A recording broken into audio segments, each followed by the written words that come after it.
All right, everybody, welcome back to episode 33 of Uncomfy Truths.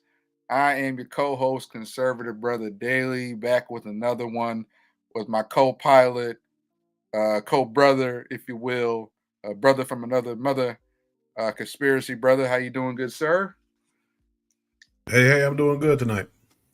All right. Good to hear. And we are back at it. This is our first episode post our second Kamala town hall. Kamala Not Like Us, the black women and black men not for Kamala Harris. So I know that's been getting a lot of traction online. I know we dropped our first one at the end of September, getting a lot of reception here and there, all different types of the diaspora. So yeah, man. So conspiracy brother, how you feeling? I know we want to introduce our special guest coming up, but how you feeling, man? How you feeling about everything since we did our second uh town hall, if you will, on the problems with Kamala Harris? Um, well, I'm just kind of looking forward to Tuesday. Um, Uh oh.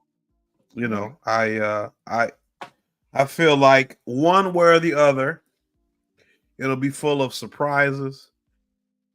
I am um, I'm kind of on the fence. I think in a completely fair situation, Trump wins handily. But we have seen how things have played out. So I'm really just kind of interested to see how things go Tuesday. But I think as far as the panel went, got a chance to get some perspective out, and get some maybe less popular voices, especially from Black people concerning the Democratic Party and the current administration and politics as they are right now. So I think it was all pretty good, and I'll end it right there. All right, cool. Yeah, man, definitely a lot to talk about. I think what was really fun we did last show is we actually went through the comments from the first Kamala town hall because definitely I think we're at about 3.5K views on that first one. Second one's a little slower. I think we're maybe around 1 to 2,000 in views. But people got things to say. They may felt one way or another. We got a lot of feedback like, hey, good, thank you so much, or appreciate your perspectives. And of course, we got some of the negative too. We got the trolls. We got people that still had valid concerns. So we're gonna do a little bit more of that. We did last show. Those of you guys not familiar with Uncomfy Truths, we actually went through the comments of the first Kamala town hall, and I'm just a believer in that we should, we're not about censoring. We're not about trying to uh, shame or dismiss other views. Just how you have the right to write down your comment on what we did or what we talked about, we have the right to comment on that comment and tell you how we feel. So we're definitely gonna do a little bit more of that. I think we had some fun doing that last show, where we get the live comment, good and bad, and live fact check and live, rebuttal, you know, uh, whatever feedback or what they were trying to talk about. So what I want to do now is I actually want to get to some of our special guests. We have a couple special guests with us that I definitely want to kind of introduce their first time here on the show. I'm going to start out with the Enlightened one. And, I'd like to go ahead and Enlightened one, if you are available to talk, feel free to go ahead and just share just a little bit about yourself. And it's great to have you here. And just feel free to just share the audience a little bit about yourself whenever you're ready. Okay, hello, good evening. Hey. My name, well, my name is Tierra. I'm the lighten one. I have two daughters. One is 16 and one is 17. I am the state director for Blacksit, which is Candace Owens and Brandon Tatum's organization. Um, I advocate for pro-life and pro, um, not yeah, I don't anti LGBT in my schools, my kids, and I'm just trying to wake everybody up and get. my fellow people on, out off the plantation. And I advocate for that on a daily. So that's me. All right, Enlightened One, welcome. Good to have you here. Thank you. I'd like to bring on our second special guest, Mr. Bentelligent. I believe Mr. Bentelligent, we actually met through some California MAGA circles back when I was still in California. I've recently relocated back to my home state of Michigan, but we're still fighting a good fight. So Bentelligent's definitely been in the fight, been on the ground, fighting a lot of what what's going on with kind of the schools and definitely different crazy California policies and very great America first sort of principles. But Intelligent, if you're available now, feel free to just Yes, I'm available. so I keep yeah. hitting the back button. Can you hear me? Yeah, I hear you loud and clear, Yeah. brother. Go right ahead, just All right, introduce awesome. yourself. Yep. All right. So my name is Ben, aka Bentelligent 1776. I basically got started in, I don't want to say activism because that's a leftist word that they've hijacked along with a lot of other words that the Marxists have hijacked. So I call myself a pissed off American. And I started basically during the lockdowns. I did my first uh, anti-mask shopping at Target right next to my house. I got a good group of people, got kicked out, and I've just been going hardcore ever since. And right now, I am currently making calls for our local candidates and obviously for all the big federal ones. So that I'm doing triple duty right now. All right, right on, right on. Great to have you. Appreciate it. And definitely, we have kind of have a tradition here. Once you join your first Uncomfy Truth episode, after the episode, next day or whatever, we do have a little group chat. A lot of people don't know this podcast Okay. between me and Conspiracy Brother originally started out as just a group chat. Few of us brought Oh together wow. a collective, and we just kept, me and Conspiracy Brother especially, was just like texting or just posting all these long ass, responses. We're like, you know what? It'd be kind of cool. We put together a little show to get all this out, get all this energy out. And that kind of led to the Uncomfy Truth show, but it literally started as a group chat. So I definitely, after the show, invite you guys to the Wow. group chat. And Okay. and we also have I'm trying to think. Yeah, the group chat, and then basically, we're continuing to grow this show out like on YouTube, Rumble, and Odyssey. So what I want to do now is we can kind of get right into the topics. So you guys, Ben and Enlightened One, you've been kind of briefed on how we do it here. We're going to throw up a topic on the screen. I'm going to share my screen, and we're just going to kind of chop it up, talk about it. I kind of set the stage, and then Enlightened One, you can go first. Then Intelligent, then Conspiracy Brothers, like to get your input, and we'll just kind of go from there. We got a lot of topics to roll through, a lot of things going on. So we here to bring the fire. So, but before I do that, I'm just gonna do a quick, shameless plug because it wouldn't be a show unless we did that. So, Conspiracy Brother, if you can go ahead and share my screen, do a little quick plug for anybody who's maybe new to the show.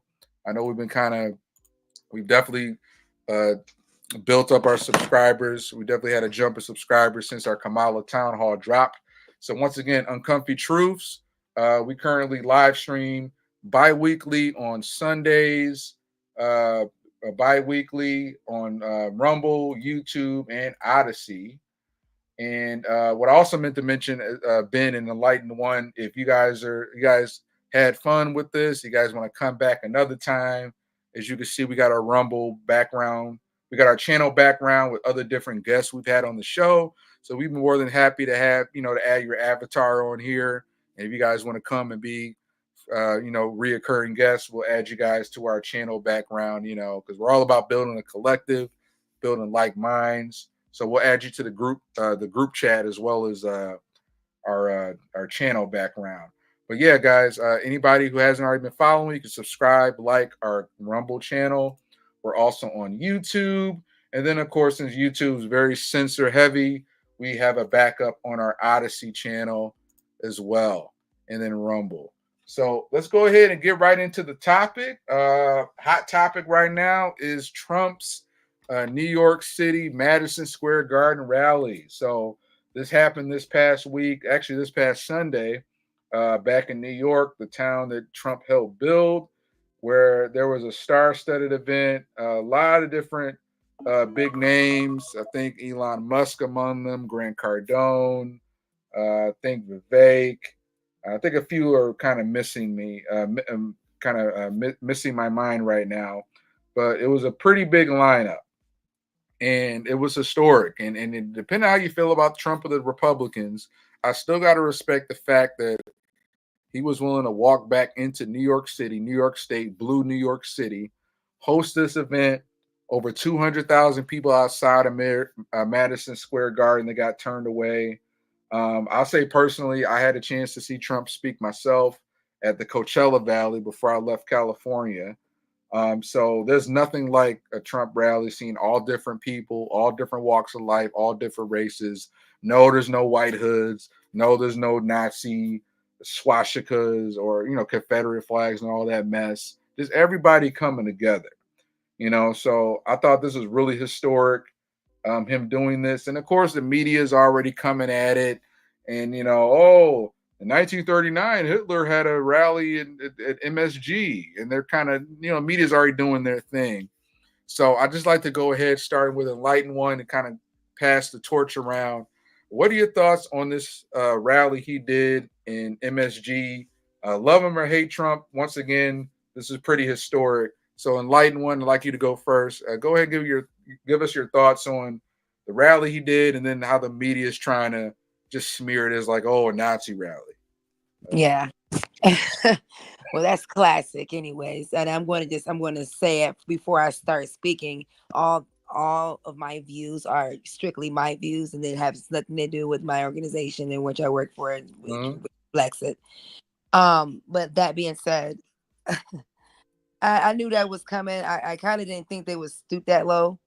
There's been other people that's done events at this very same place, and for them to just try to connect it, they don't have anything else. So I just feel like it's insult. Black people need to be very upset, because they take every chance they have to try to pander and like, oh, aren't you mad? Aren't you mad about this? Like, this was trying to make something bigger than what it was and trying to make it racist. And it's like that's all they have. And that's not, they feel like that's all we can think about, and that's all we understand. So I think that's very that should be insulting to us as a whole. But other than that, I'm glad I went to a Trump rally before. We didn't get in. But I was outside. I met some good people. We still have a group chat to this day. So I know how the Trump rallies are. They're pretty fun. And snow is none of, even I've talked to guys with swastikas myself, that even doesn't even bother me. Had a best friend that used to drive around one. And he explained to me what it meant to him. So I mean, hey, we're in America. Okay. All right, Light One. Appreciate that perspective. And yeah. And I also meant to dovetail and talk about the Butler rally and how he returned to that. So if anybody wants to comment on that as well, but yeah, definitely Enlightened One. I appreciate that perspective. Because once again, it's about bringing people together. You may not always agree. And I'm not here to justify or sympathize with maybe like a white supremacist or whatever, but there's nothing like that at these rallies, at least from the ones I've been to. So yeah, Intelligent, feel free to give your comments on either. I know the Trump last month went back to the Butler site where he got nearly assassinated the first time. So if you want to maybe speak to that, or just speak to this historic Madison Square Garden rally. Once again, I don't agree with everything Trump says. I still got some issues with him. I'm still voting for the guy, but you got to respect the businessman aspect of something like this you put on in liberal capital. So Intelligent, whenever you want to, whenever you're ready. Yep, your thoughts. Well, I'll say first off, I got to the rally and I brought some brand new Trump supporters with me that had never been to a rally. So that's one thing, you always got to bring somebody. Number two, I just, take the elephant out of the room. I made Trump laugh, believe it or not, and I got it on video. And, me, I'm kind of like the best social media guy, so I haven't put it up anywhere. I cut it, for campaign teams. That's what I'm gonna do. Enjoy it. But I shouted out Willie Brown. And he turned around and said, "Who's that? Who is that?" I had to take my hat off. It's like, it's me, because I have a tricorn on my avatar, a black, continental soldier.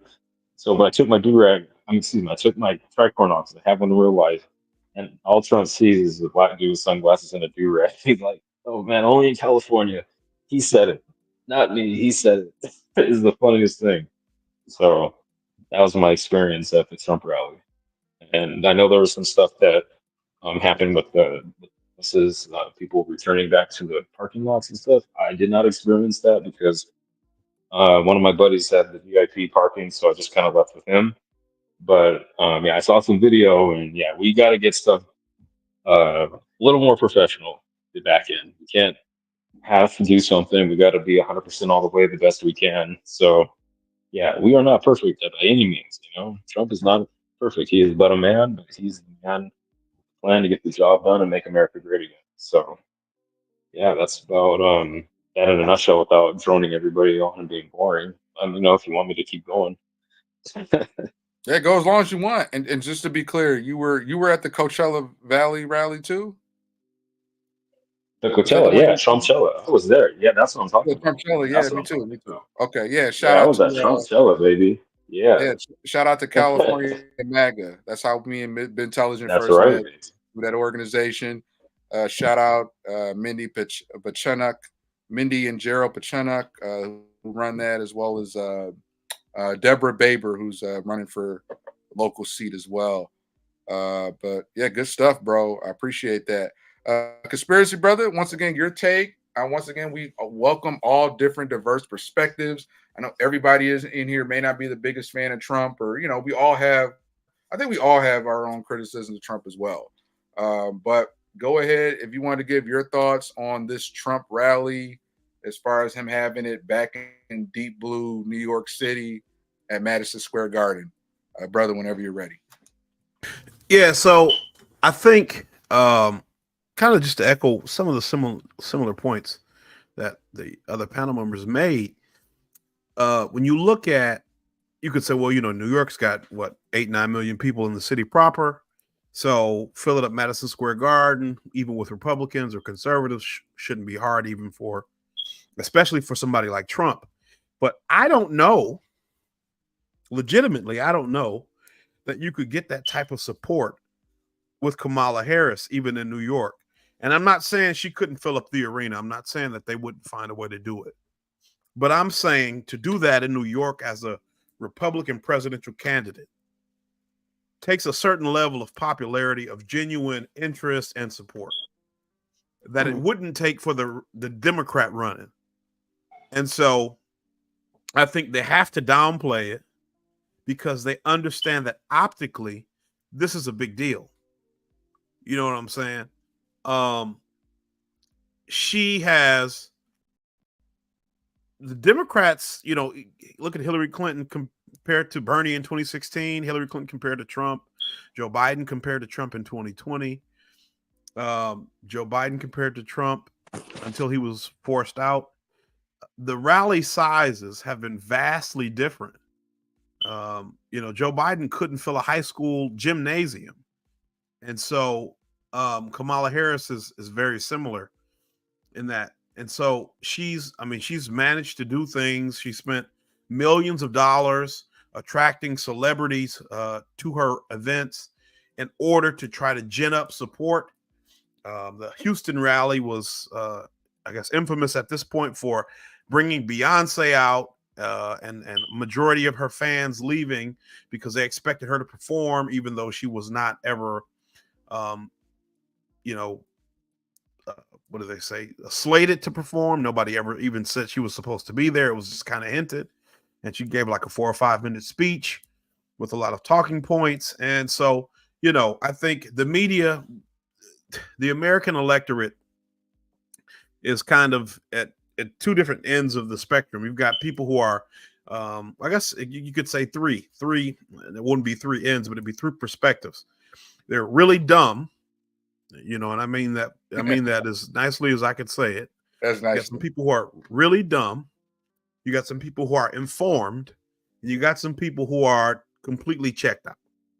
And so the people who are checked out and the people who are dumb can kind of they can confuse you because you can't tell which is which sometimes. And then the people who are informed and the people who are dumb can confuse you depending on what the topic concerns. But this is where we are, and so the media, CNN, MSNBC, they parrot these talking points over and over again, hoping to convince the dumb and the checked out that what they're saying is true or accurate as far as it represents reality. And it's up to the people who are informed either to share the true information or not even necessarily a true perspective. You just want to share the information, give people the truth, and allow them to navigate the truth themselves, right? And so that's kind of where we are, and I hope with the show that we're doing that. But I think, like I said, I have a hard time seeing Trump losing a fair election Tuesday. I just don't see it happening. I don't see it happening at all. But we know how anomalous the 2020 election was when you look at past elections and massive mail-in ballot situation. So we'll see how things work out, but I just don't see Trump losing personally. All right. Well said, Conspiracy Brother. I appreciate the comprehensive insight. You definitely gave us some good meat to marinate on, as far as like just keeping in mind like the optics of like really compare apples to apples, a Trump rally versus this sort of more manufactured machine of Kamala rally, and yeah, I mean, unfortunately, I think even Tim Pool talked about that on his show, how on average, if Tim Pool mentioned, like, if I were to do just like a political Jeopardy show, what you'll tend to have where you have like one liberal versus a conservative. Once again, with liberals, they tend to have the bigger hearts, they're emotional, they're really tied into a mission and really want to think they're making the world a better place. But on average, when you really peel back the layers, you do find that a lot of liberals or Democrat voters on average are more misinformed, miseducated, or just uninformed versus, at least with Republicans, whether you do get some that are more establishment, ones that are against Trump, ones that may have some racist tendencies or aren't really about the black community and tell you that, you can't dispute that on average conservatives do have more of the facts on their side. Love them or hate them. So I think there's definitely some truth there as far as what you're talking about, as far as a Kamala rally and their intention versus a Trump rally and kind of what that encompasses. So a good insight there. All right, so moving on, what I'm gonna get to, a favorite part of the show that we kind of started that I want to get back to. I've been kind of looking forward, y'all, is let's cruise the comments. Let's cruise these Kamala town hall comments. And this is kind of a newer segment, obviously, since we dropped what's going on. This sounds exciting, man. I can't wait. Yeah. Oh yeah, we about to cook, bro. So what we did, what me and Conspiracy Brother did last week, and I think none dare call it conspiracy, our other guest, she came on kind of at the tail end. So we're going back through here and we're going to look at these comments. And once again, we're all for free speech. You say something hateful, you say something I don't agree with, we're not going to delete your comment. We're not going to berate you, but we have every right to put your comment on blast. And we're going to read the good stuff, which is nice. Oh, great work, or really appreciate you guys. That's great and all, but you can't do a whole lot with that. We still appreciate y'all. But I think it's a lot more spice that we can go through the trolls. So let's fact check. Let's comment and fact check some of these trolls in real time. We're not going to go through all these comments, but we could at least highlight the newest ones that me and Conspiracy Brother didn't get around to before. All right. So I think a few of these are pretty new. Let's see here. Oh, our friend Vincent Gallimore, conspiracy brother, got back to us. Oh no, I think these are about 3 weeks old. Okay, all right. Let's just start with this guy, 'cause I think this may have been the newest of them, and we got a few right here. All right, so this is our original Black Women and Black Men Not for Kamala Harris panel on September 29th. So we're just gonna live cruise some of these comments real quick, and I'm gonna just read them off. And Enlightened One, I could start with you, then Intelligent Conspiracy Brother, and just kind of give your initial thoughts, you know, on basically this comment. Let's just debunk it. Let's fact check it. We're still respectful, but we're gonna put you on blast. All right. So if you got the right to comment and say whatever nonsense or whatever your free speech is, we have the equal right to put your stuff out there and comment on it as well. So we got Vincent Gallimore who commented on us before. So we got all three of these here. All right. So starting right here. But the adulterer, trick, rapist, 6 time. I think we commented on this maybe. Conspiracy brother, do you know if we commented on this guy already? I feel like I think we him. did. We did. You might have to organize them by newest. If you have that option. Yeah, this is newest. Okay, yeah, we might have gotten this one then. Okay, let's do that. Yeah, I think we got this guy. We kind of bodied him up last time. So let's go ahead and be fair. All right, let's start with this. Oh, Hurt the P. I remember that guy. So I see that Haitian comment in there. We got the video, the body cam of that. So right. Yeah, I think I remember Hurt the P. No pun intended, I'm sure. But I think we kind of debunked him. But okay, here's one that's at least, this is pretty easy. This is pretty easy. Line them up. Trump's a racist. This at your own peril. So we did this 2-hour webinar breaking down articulate matters of why we're not supporting Kamala. And then we got Gary H. 3126 says, Trump's a racist. It's at your own peril. Enlightened One, what do you got? Oh, wow. That's too easy. Come on. He's a racist. Ooh. I spent a lot of time debunking that so many times. I mean, and he helped Jesse Jackson when he was going for president. He was giving people loans and stuff. They try to bring up what his father did with the apartment complex, or they try to bring up the New York 5 thing or whatever. But those boys actually they pled guilty, So who knew that? What happened was unfortunate, though, But who knew he was just going off the news, So I never thought he was racist. He done a lot.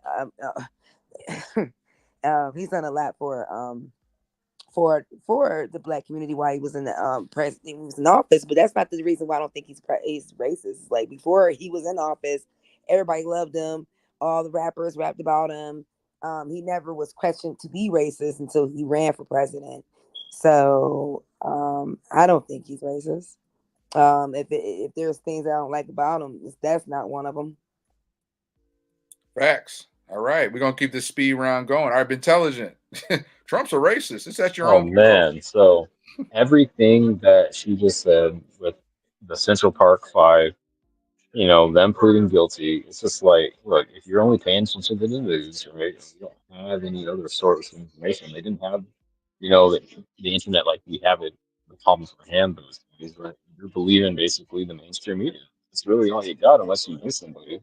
So I mean, the fact that he believed it just like everybody else. I mean, so we would believe until otherwise, and so they did until they recant, right? And then, I mean, whatever the opinion was, it's like, that's just a tragic situation all around. And he was still popping in everywhere I saw him. I mean, it's just, Trump has always been an icon and a figure in the Black community of all these little things that people want to say about him these days. Even Whoopi Goldberg and all the View people, what's the name?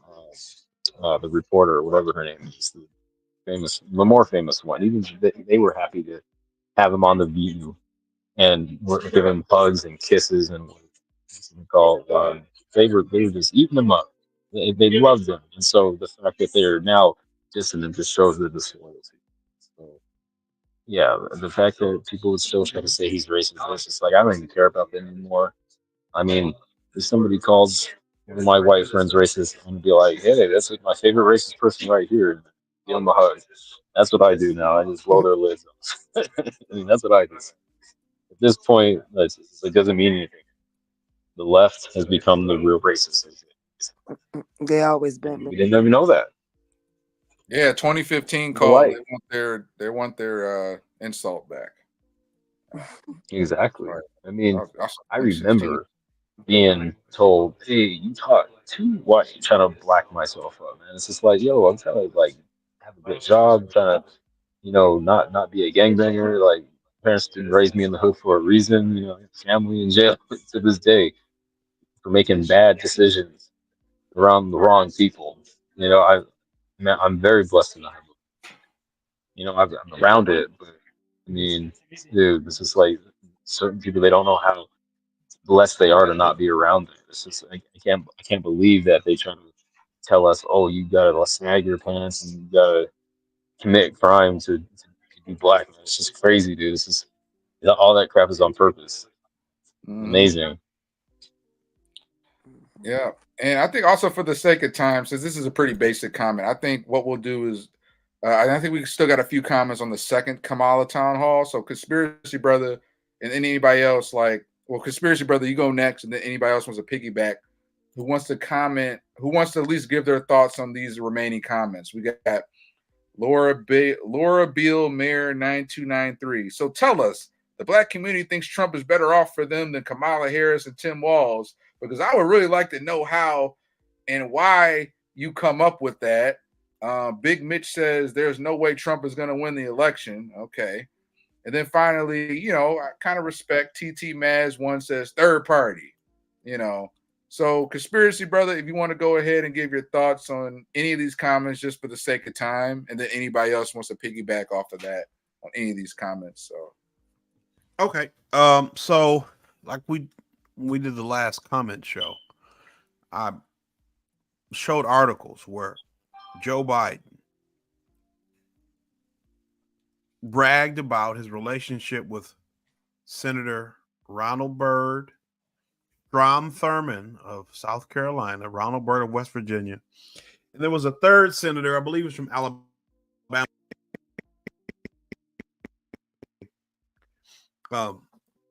But Strom Thurmond is particularly, to me, striking because he had that 24-hour filibuster where he was trying to filibuster so that there will be no vote over the Civil Rights Act of 1964. Strom Thurmond raped a woman, 16-year-old girl, actually, not a woman, who was worked in his house when he was like home from college, and got her pregnant. And he had a daughter with her, and was not allowed. The girl was not allowed to admit that he was her father until after he died, but he paid for her school and everything. And that was Joe Biden's mentor. Strom Thurmond was a racist. Wow. You know what I'm saying? He was Didn't know that. a totally avowed racist. Joe Biden even defended Strom Thurmond, and forget the other senator. I have to look his name up. Called him boy. He said, "Well, that's not bad. They called me boy when I was, like trying to basically defend them." Right? He eulogized Strom Thurmond at his funeral, um, and this is the same Strom Thurmond who Trent Lott said Strom Thurmond was some kind of something. Like Trent Lott was either a senator or a member of the House. Can't remember where from back, but like in the early 2000s, late 90s, he gave Strom Thurmond a compliment, and he basically had to resign. And Joe Biden's doing all this stuff, and he's, for whatever you think, he eventually became president. However you think he became president, and so, this whole idea that the Republicans or Trump is racist, right? Let's say I grant you that 100% Trump is a racist. Okay, let's just say I grant you that. So is the Democratic Party. You're right. Because you can say, well, you just said all that stuff about Joe Biden, but what about Kamala Harris? Kamala Harris called Joe Biden a racist on the debate stage because Joe Biden worked with segregationists like Strom Thurmond to oppose mandated busing, which, you know, I don't even support that. I think busing was not a good policy. I think because of the simple fact that it could not do whatever it was intended to do because of the actual implementation. It couldn't work. But that was a policy. They didn't oppose busing because it couldn't work. They opposed busing because they didn't want black kids going to white schools. And Kamala Harris made this big deal about Joe Biden opposing busing. Joe Biden said he didn't want his kids' school to be a racial jungle. That's his words, direct quote. And Kamala Harris was his vice president. She has not opposed any policy that he implemented or tried to implement or proposed or laws that he signed or bills that he signed in his almost 4 years as president. Every time someone has asked her, would she do anything different than Joe Biden if she were president, she says no, right? When she's been confronted about how she has not said that she would do something different, I believe it was on 60 Minutes, could be wrong. She says, well, you know, a vice president really doesn't go against the president. So, you know, if Trump is a racist, let's say he is 100%, I'll give you that. So is Joe Biden. So is Kamala Harris by association, because this is the game that the Democratic Party wants to play, guilt by association.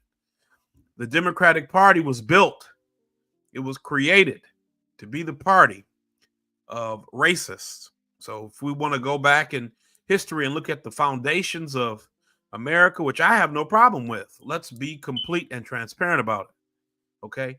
So this is the kind of thing that we need to understand when we look at things. The Democratic Party voters, the liberal voter, believes that they have a moral authority or some kind of higher moral position in the political process, that they're allowed to look down on conservatives or Republicans or black conservatives. Dick Cheney supports Kamala Harris. Every Democrat, every liberal who opposed George Bush in the early 2000s, who opposed the Iraq War, who opposed the invasion of Afghanistan, who opposed the Patriot Act, who opposed the restrictions and the infringements on personal freedom, on the constitutional rights under the Bush administration, the torture program, Guantanamo Bay.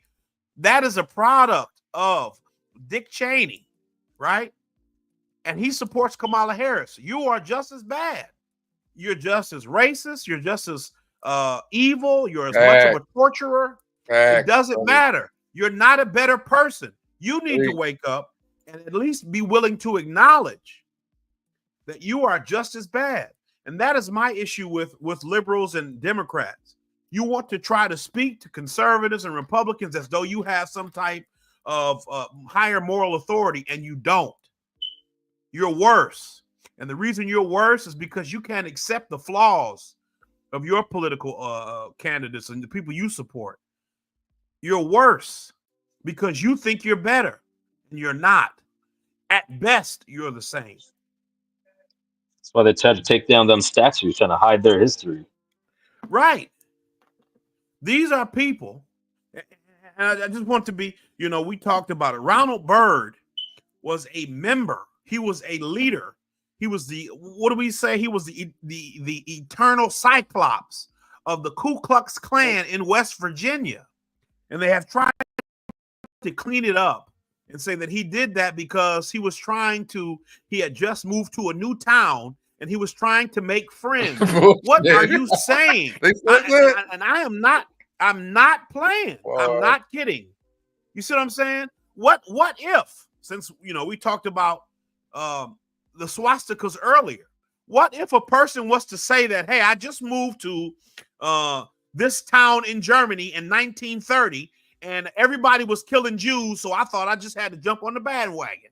You know, what does that sound like? But this is the justification people make. Hillary Clinton was friendly with Ronald Byrd. Bill Clinton was friendly with Ronald Byrd, right?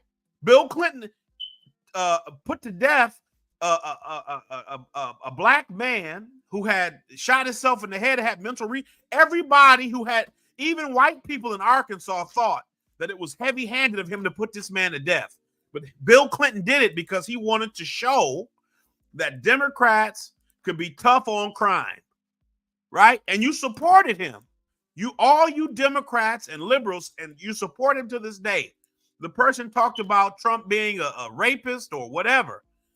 Bill Clinton has been credibly accused of sexual misconduct.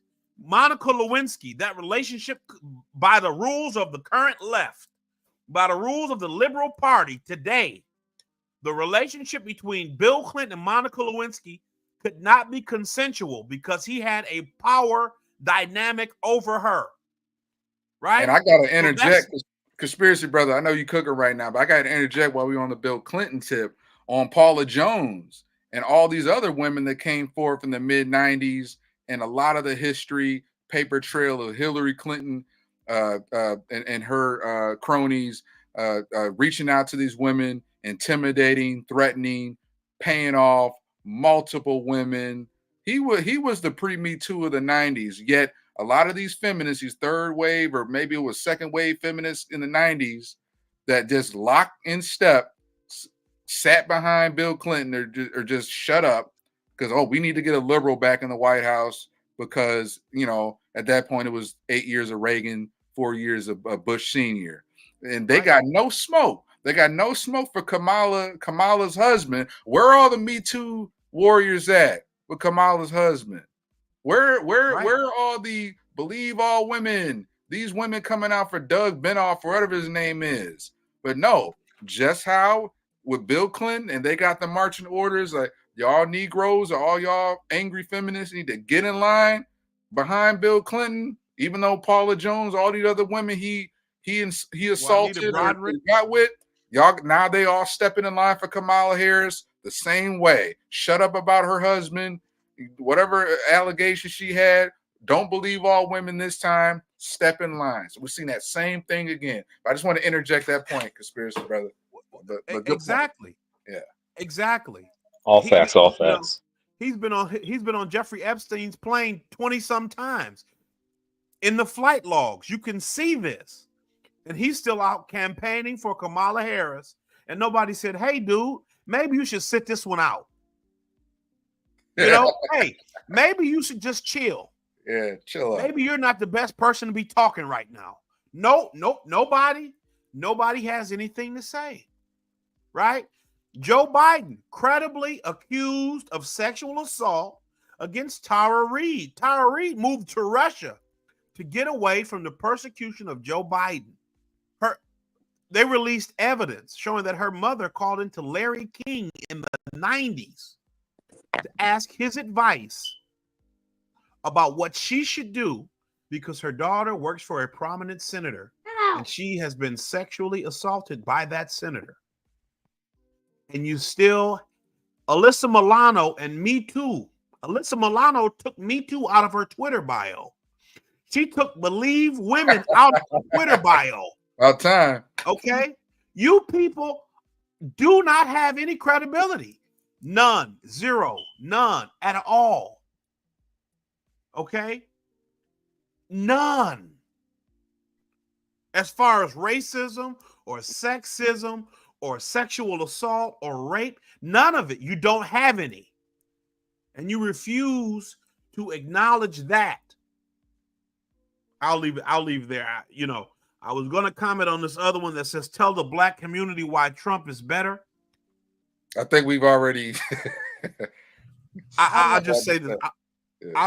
I'll say this, and then I'll be quiet because I can be long-winded. I'll say this. Yeah. Trump. The reason Trump can be better, is because he's not asking the black community for anything. So if he gives us nothing, there you go. He don't owe us nothing. But at least if he does something for the worker, if he does something for the poor, if he does something for the American people, we might be lucky and get something for it. Kamala Harris comes to our community. She speaks in our name. She claims our culture and our heritage, which she does not belong to, with an Indian mother and a Jamaican father, whatever that means. And Irish. Like white Irish. It's like Jewish Irish. Well, yeah. Pulling the layers off. Might be Jewish Irish. Well, that's why I said whatever that means, because Jamaican don't mean black. Jamaican don't mean black. Facts. It's a whole lot of Facts. people in Jamaica. So whatever that means, and then I'm you like a get in knee shoe. office, right? You get in office and give us nothing at all. Joe Biden's been in office for 4 years. Barack Obama was in office for 8 years. The black community, as I said in the last video, the black community is worse off measurably. Black home ownership rates after Barack Obama was president were lower than before the 1964 Civil Rights Act was signed. Black home ownership rates are lower after Obama's presidency than before legal segregation was ended. Okay? Measurably, black people are worse off after Obama than before. That part. That's how Kamala can be worse. That's why she will more likely be worse. Because I don't know your race or whatever, but people will go to sleep with Kamala at the White House because they'll see her brown skin shining, smiley face, and think everything is all right while she's killing us and robbing us blind. That's why. So I'll stop. Yeah. Please don't stop. I want to piggyback on that real quick because go right ahead. Made some points or whatever, and just we have always liked what Farrakhan would say about both about the Democrat and how they were like a wolf in sheep clothing, and how that like they act like they're your friend and they're not. And just like Margaret Sanger, we all know who Margaret Sanger was, and Hillary Clinton. Oh, I admire her, she says, and I was aware of the KKK member and all that. And you got Lyndon B. Johnson telling black folks that we gonna have these N-words voting Democrat for 200 years and all this. So we know that the Democratic Party is the party of racists, but they're just brainwashing the masses to think that it's the other way around. That's all. Facts. Appreciate that, Enlightened One. Appreciate it. And then, Intelligent, finally, before we move on, we're going to move on to the comments of the second town hall. Anything you want to comment on? Any of these comments? Third party. There's no way Trump's going to win. Tell us why Trump's better. We kind of debunked the Trump racist thing already, but any of these comments, Intelligent, you want to speak on before we move on? Yes. Let's see. What do we got? I was just on a call. I actually got somebody to answer. I was like, vote for the Christian candidate. I wish the other candidates would, talk about religion, but they don't. So vote for them. Anyway, Trump's a racist. It's at your own peril. Well, shoot, what would we have elsewhere, man? Like you getting beaten down and beaten down and beaten down. I mean, yeah, I think I've seen the other side. We've seen Trump. So if Trump's a racist, hey, he's the best racist I ever seen. I mean, come on, man. We got Ice Cube, man. We got Kodak. I mean, Kodak, man. That purple little dude, man. I'm just saying, dude. We got. I think our black people are better than their black people. Just we're gonna go and celebrity off and all that stuff. I'm just saying, man. So I mean, peril, man. We ain't afraid of nothing. We got God number one. Kamala set foot in that church and was being protested out, man. Yeah, but I don't want to show that on the mainstream news. Oh, like As you were, what did you say? Yeah. Kamala is worse because she's a blatant bald-faced liar. She's gonna be a puppet. I mean, we all know that presidents. I mean, maybe we don't. In my opinion, is before Trump was even talked about, a president was said to be selected, not elected. Mm-hmm. And being a puppet or just a figurehead. And she's like the ultimate figurehead if there's going to ever be one. And that's dangerous. Yeah, most definitely. And I'll even speak to this third party comment, because I think once again, no matter how you feel, if you super pro Trump, if somebody listening, they happen to be a liberal, super pro Kamala, I think everybody still has the right to vote for whoever they want to vote for. I'm not going to shame you for it. If you got your head in the sand, I'm going to still speak facts. So you need to know the facts. And if you got all the facts, you still want to vote for Kamala, you got all the facts, you still want to vote for whatever it is, at least have the information. with me, I was a slow burn. I mean, I voted for, I think like a lot of us, I voted for Obama twice. I was pretty much a low information default liberal most of my life. Did what I was told, vote for this. We always vote Democrat. Started waking up to a lot of the war crimes of Hillary Clinton and the Obama years, how they destabilized Libya, her whole Benghazi scandal. So really, and then the whole email scandal kind of blew up the fall of 2016. So by that point, I was pretty much like, I pretty much woken up to kind of the evils of the Democrats. But in 2016, I still kind of had the anti-Trump. I was still like, this Trump guy is kind of scary because he wasn't president yet. So I'm still kind of buying all that mess. So I ended up voting Jill Stein 2016. I was a lifelong. I voted twice for Obama. Wow. Voted Green Party in 2016, y'all. Jill Stein. All right. And then when, I was still pretty default liberal with Trump was through his few years into Trump's presidency. I was just busy working. So I wasn't watching enough news to see what, everybody's so upset. But I was working and things were fine, But it was till COVID that kind of woke me up to full on craziness of the Democrats. I finally, voted Trump 2020. So I say everybody has their own journey. Yes, you could vote third party. You just got to live with the consequences that, your third party vote, that's still your vote. But it's going to probably take away from the next best candidate. And it's probably going to maybe help the candidate you really don't want. So you just got to be able to live with that if you vote third party. But it's still your right to do that. So I never shame anybody voting third party because on my red pill journey, I did go from blue to purple or green, if you will. And then I finally, found my way in the red camp, But I say that to say, I say that to say, though, Trump and the Republican Party doesn't get my lifelong loyalty. Yeah, I got the conservative brother Daley in my name, but you know what? They don't, just how Democrats don't get my lifelong loyalty and royalty, so doesn't the Republicans. Guess what? The rent, when it comes to my loyalty, my vote, the rent is due every 2 to 4 years. So guess what? Trump won it for me, but at the same time, maybe Democrats can get it in another 2 to 4 years. If y'all get RFK and Tulsi Gabbard back in there and they could clean house, I might consider voting Democrat maybe 4 to 8 years. The loyalty is going to reset every 2 to 4 years, and it's Janet Jackson energy. What have you done for me lately? But right now, it's Trump. Trump has it right now.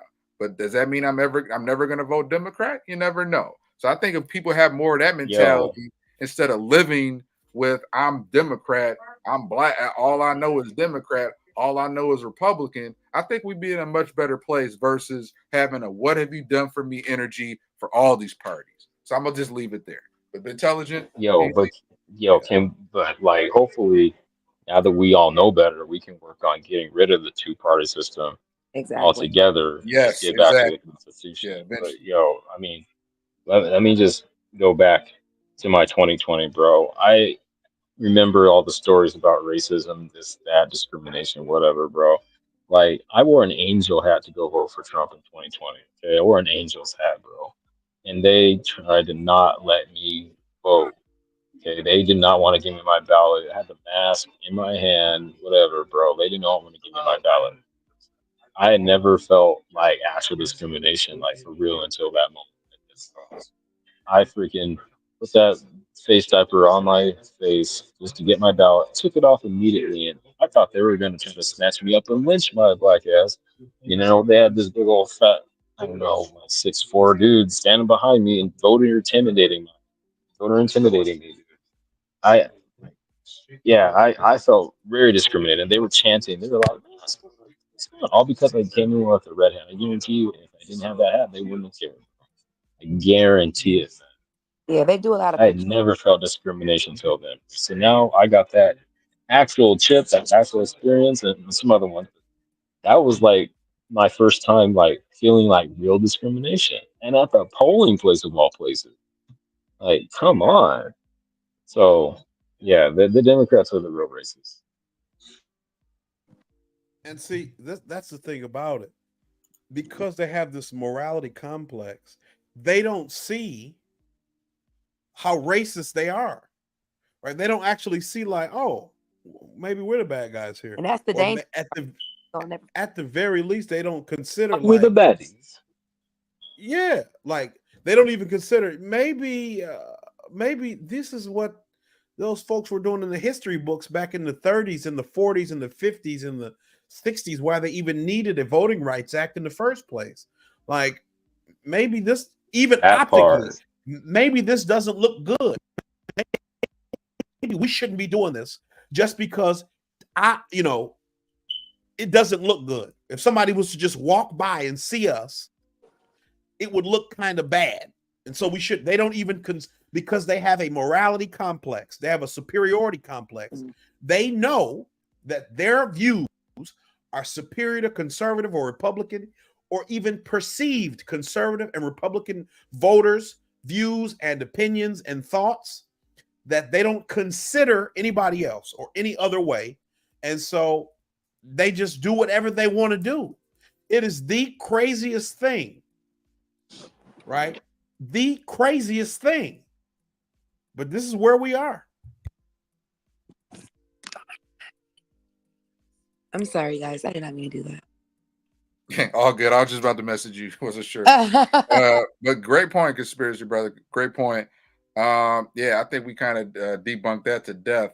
So let's go ahead, move on real quick. We got a lot of topics to get to after this. So this is our second Kamala town hall we did. Kamala Not Like Us, Black Women and Black Men Not for Harris. Shout out Ben Intelligent. I know you was attending this event. Definitely gave us a lot of good content, questions to shake up for the Q&A. So really quick, I'm going to read. We're only at 10 comments with this video. It's nearing 1,000 views. So I'm going to read each comment. There's some good ones. There's some trolls. And then I'll have everybody, whoever wants to kind of speak on a certain comment, and then we can kind of just go from there for the sake of time. So we currently got 10 comments here. This one from @Jethro37. God bless y'all. Thank you for the insights and the perspectives you offered on a host of topics. Appreciate it. @Jethro37. Make sure to subscribe.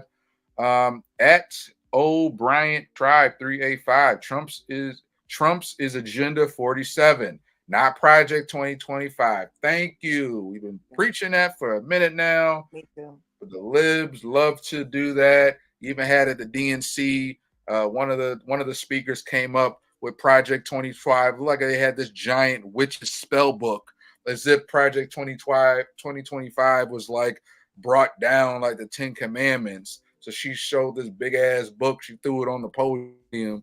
Like, this is Project 2025. So we've been screaming this from the mountaintops, not Trump's plan. Carmelita G. Williams says it's an insult to all Black Americans and Black men and Black American women to think that 50,000 for businesses and 25,000 for first-time home buyers, marijuana. Are you kidding me? Kamala Harris thinks we are stupid. Yes, very insulting. I appreciate that. @Shah1658 says, your channel is superb. All your guests are fantastic, each and every one. I've been watching channels hosted, focused on Black Americans. I appreciate you, learning, studying up on the culture. Don't become a Vlad TV guy, but we still appreciate you coming through. We just trying, the culture vultures, we got to keep an eye out for, but I appreciate it. They are compelling. I appreciate the connection and education. Thank you, subscribing now. All right, Shah, we appreciate that. WSBG Pluv says, I'm going to pray y'all find some business to mind because this ain't it. Harris Walls 2024. So we'll get back to him. I think that's most a pretty definitely common get back to him. Walls parroting point where we're trying to discuss a lot of the woke craziness. And I think Tim Walls, there's like a couple clips of him saying like, what do we say? What do your mother always say? Mind your business. So I feel like he's kind of drinking the Walls Kool-Aid. So we're going to get to him. Queen Black Phoenix 7203 says, super great job. I shared and hope more do so. Thank you, Queen. We appreciate that. @John Doe-QG7JP. Neither was Obama. So you didn't know? I feel, we definitely, we weren't awake to Obama, we are now.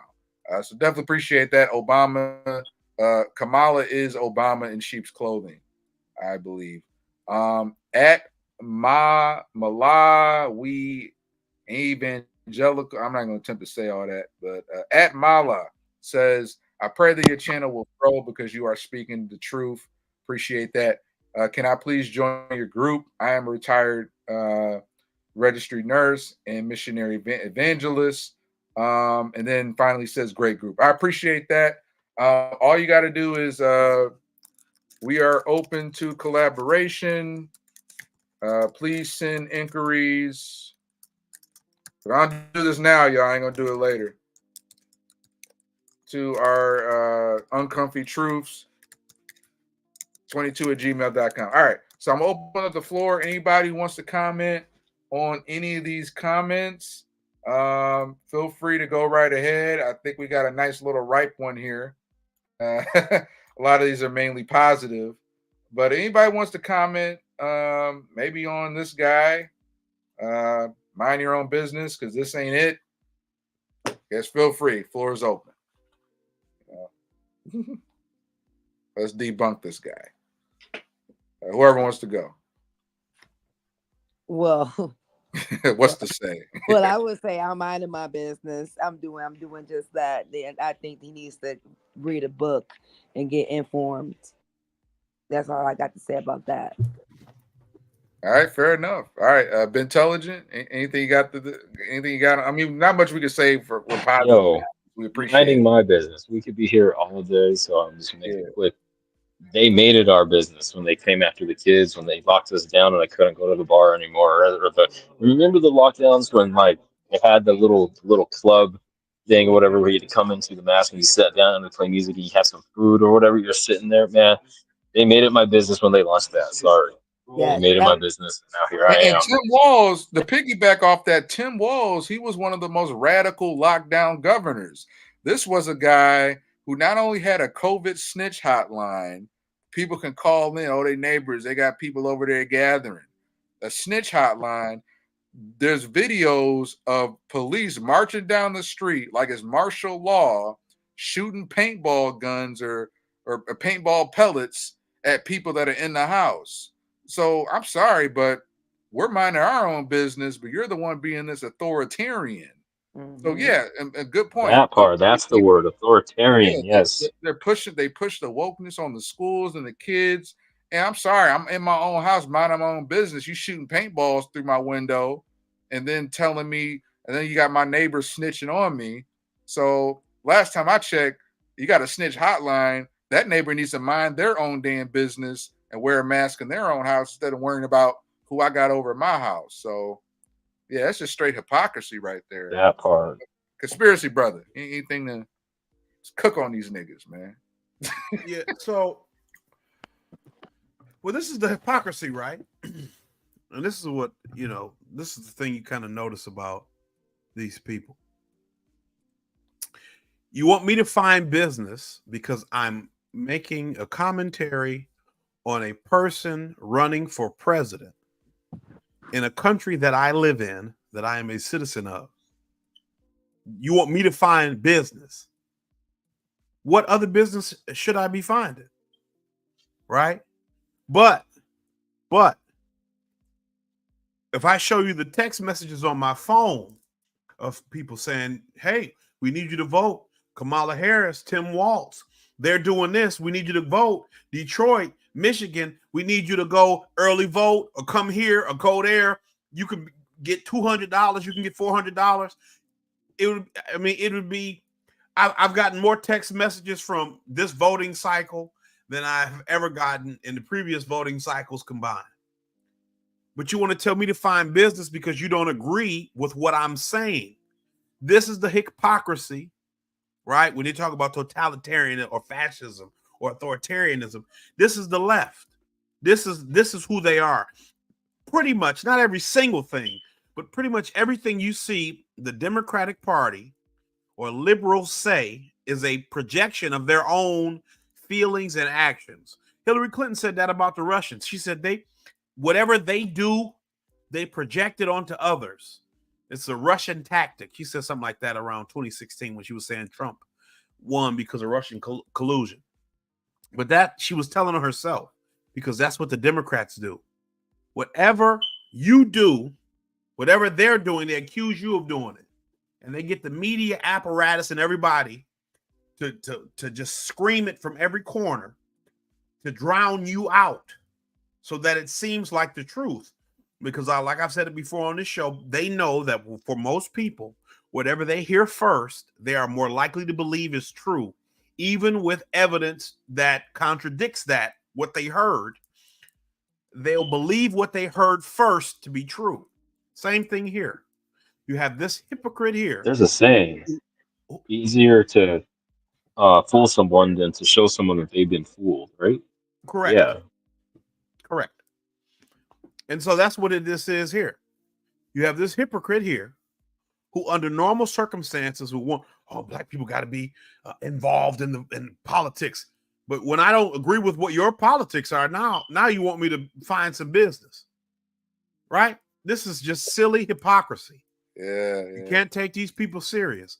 I hope to have something to celebrate on Tuesday, and I wish I could be watching a live stream of this person's face, because I think I'm going to be happy, and I don't think they will be. So, facts. And Bentelligent, I just wanted to go over to you real quick before we move on. I believe you mentioned we had talked. I apologize, I didn't have a chance to plug it before, but I think you had a friend of yours who's running for a political office. I mean, we don't endorse candidates here, but did your friend want to? Or was she? Was he or she going to hop on real quick to say a few words? Yeah, absolutely. I was trying to get the dude that was running against Maxine, but I couldn't get that one. But I got the one in my local area, so I got to give him the link real fast and okay, jump yeah, into just that, make sure say a she. I couple mean, words. she could obviously come on as herself because she's like running as a candidate, and then she wants to kind of sit back and comment on Okay. stuff. But yeah, go ahead and send her that StreamYard link. And Well, you know what I'll do is I'll tell her to use her candidate image instead of that. yeah, obviously Yeah, man. she can't hide behind Okay. she can't hide behind her Cool. avatar. But yeah, go ahead and send her that link. And yeah, she could just use her regular photo and her name. And yeah, we can just talk to her briefly. We don't like do endorsements here, but we definitely like to welcome any dialogue.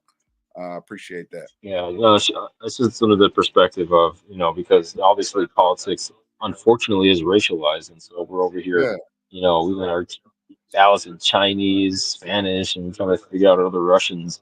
We got a Russian community over here, man. It's just nutty how we can't just all speak English. You know what I mean? So she knows about it. Okay, cool. And black people, that's what we only pretty much speak English. We speak French. That's about it. Anyway, I'll get to it. Okay, and what's her name?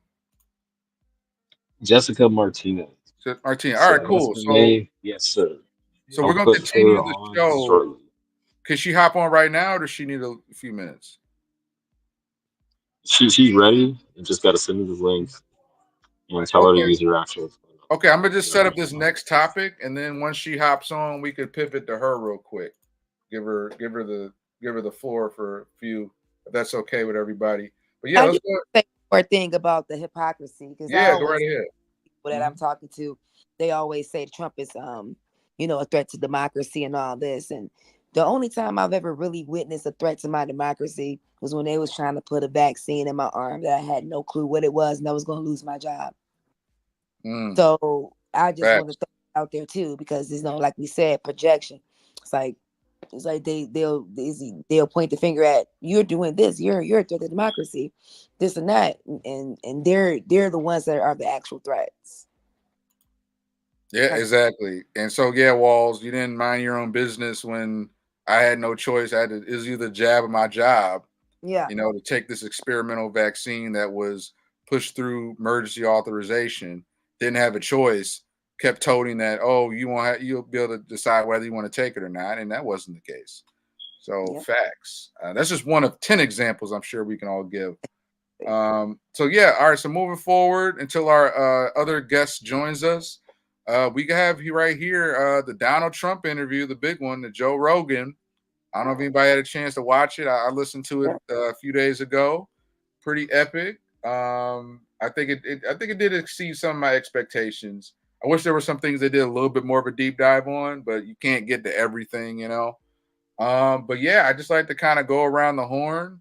Whoever wants to go real quick, just kind of give your thoughts if you watched or listened to the Joe Rogan Trump interview, and how do you think it went? Is it going to move the needle? Do you think this was a defining moment? You know, I any enjoy thoughts at all? watching. I enjoyed watching it.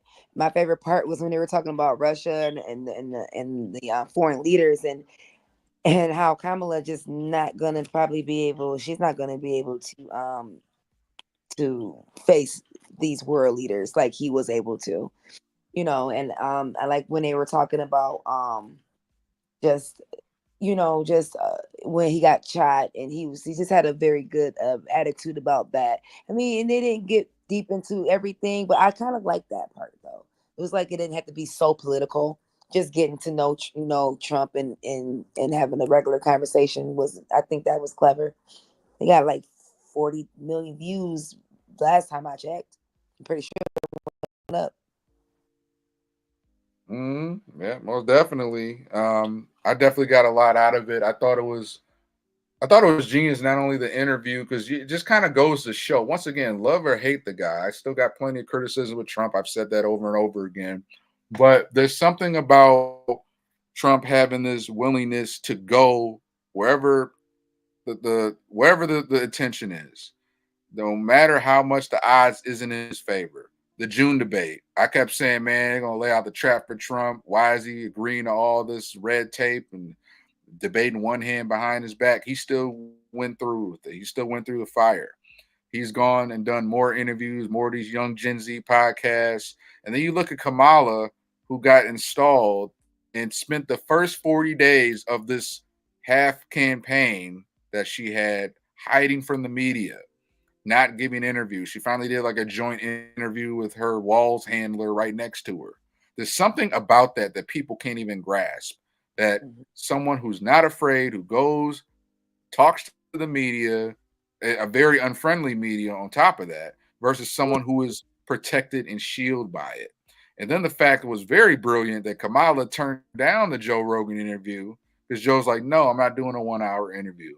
No, you're not gonna give you these pre-planned list of questions. It's gonna be free form. And I think genuinely Joe wasn't trying to I don't think Joe's the type of interviewer where he's trying to just get people, ask all these hard questions. He was like, I literally just want to have a conversation. I think genuinely Joe wasn't trying to get a gotcha to come after Kamala. He's like, I want to get to know you because And he said, I nobody just want else to know who does. you are. He said, who the It hell would have are you? been a nice 2-3 hour interview, but even that, Kamala doesn't even know who she is, and she's such an empty vessel of a shell.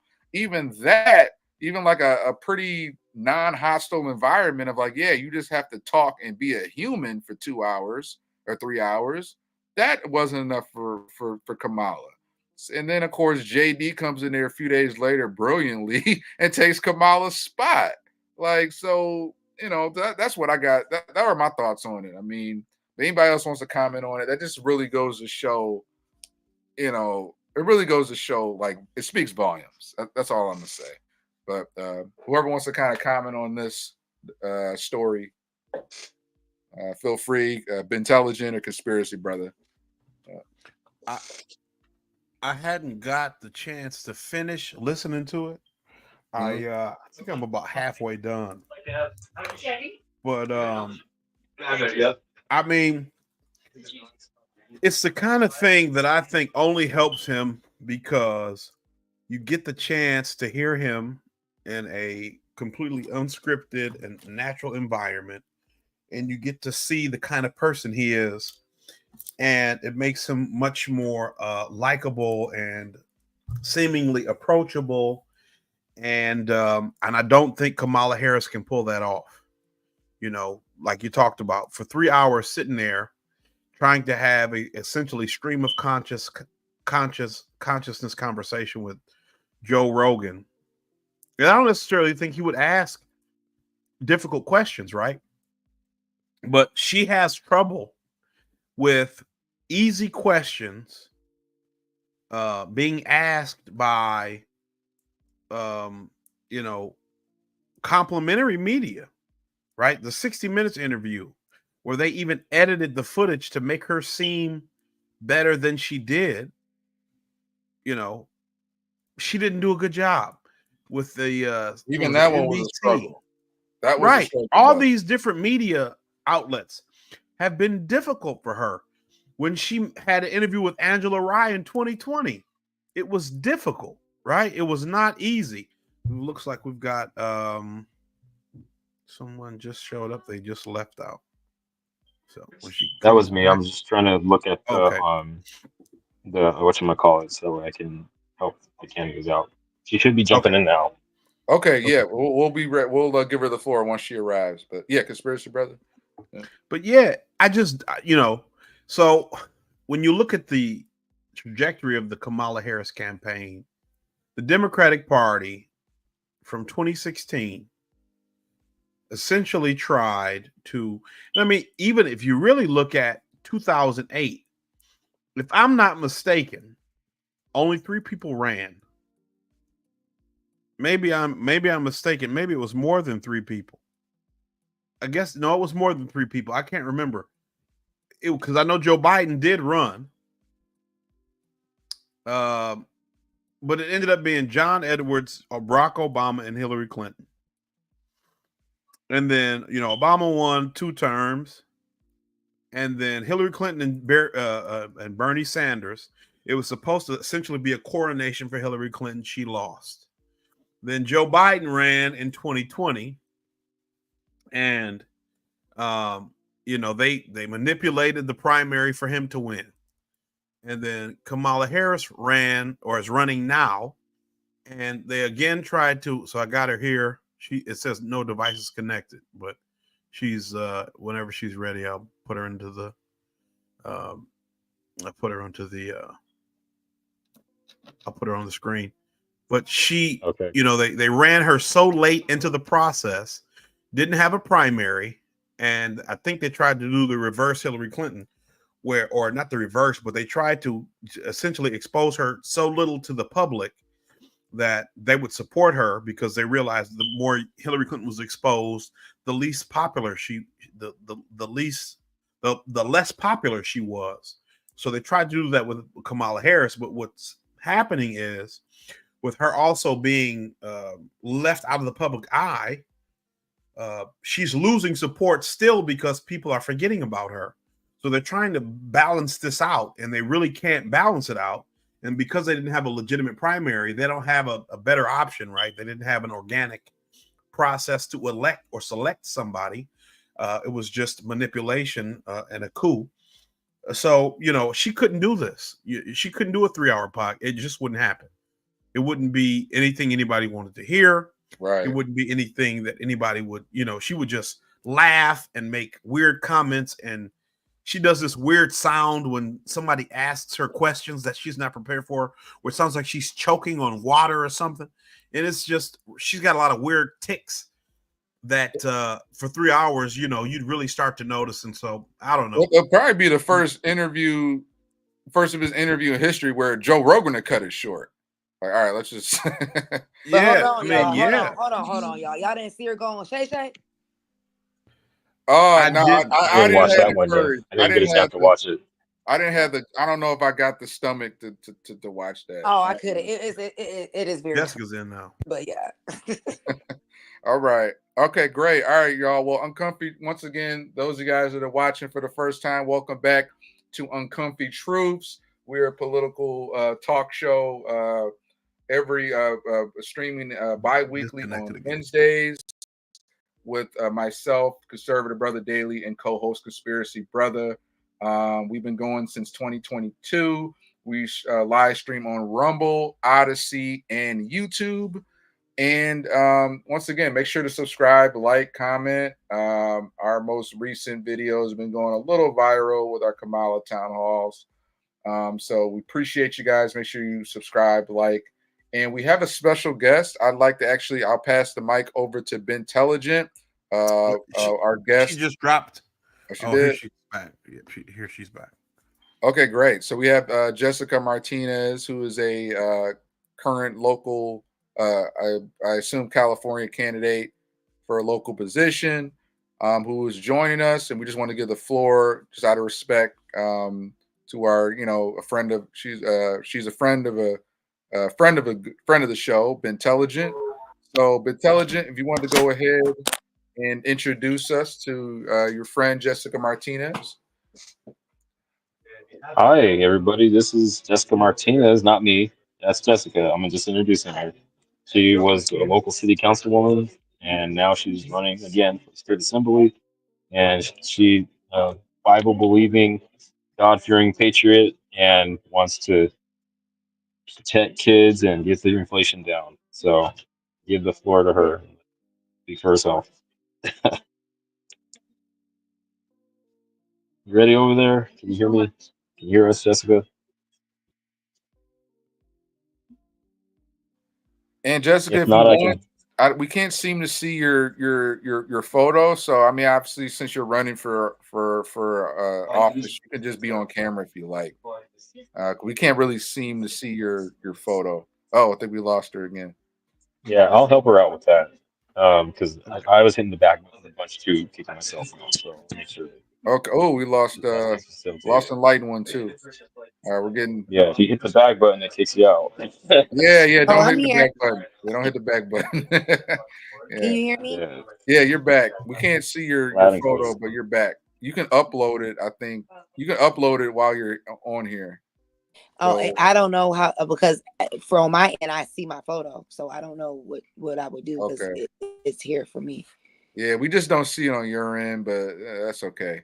But yeah. So usually I try and like encourage people to probably join from a desktop or a laptop because StreamYard's simple on the phone, but sometimes you may not get as many features or have all the features if you like, come in on your phone or tablet. But Do okay, you still not see it? yeah. Yeah, it's back now. It's back now.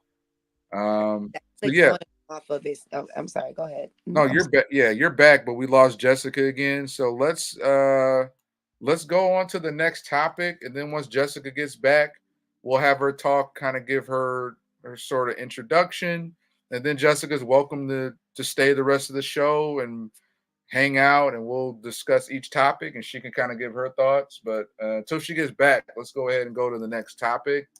Conspiracy brother, if you could go ahead and put the screen share back on. I'm looking forward to this one. Yeah, so the BT Black Men Summit with Kamala Harris uh, aired a few days ago on BT, which I might add hasn't been black owned in over 20 years. Robert Johnson sold it back in like 2003. Yet this is still kind of the premier, what we're told to be the black authority on what you're supposed to think, how you're supposed to act, how you're supposed to be entertained. So yeah, they had this summit hosted by none other than D.L. Hughley, where basically it's kind of like Obama's black mainstreaming on steroids, unfortunately.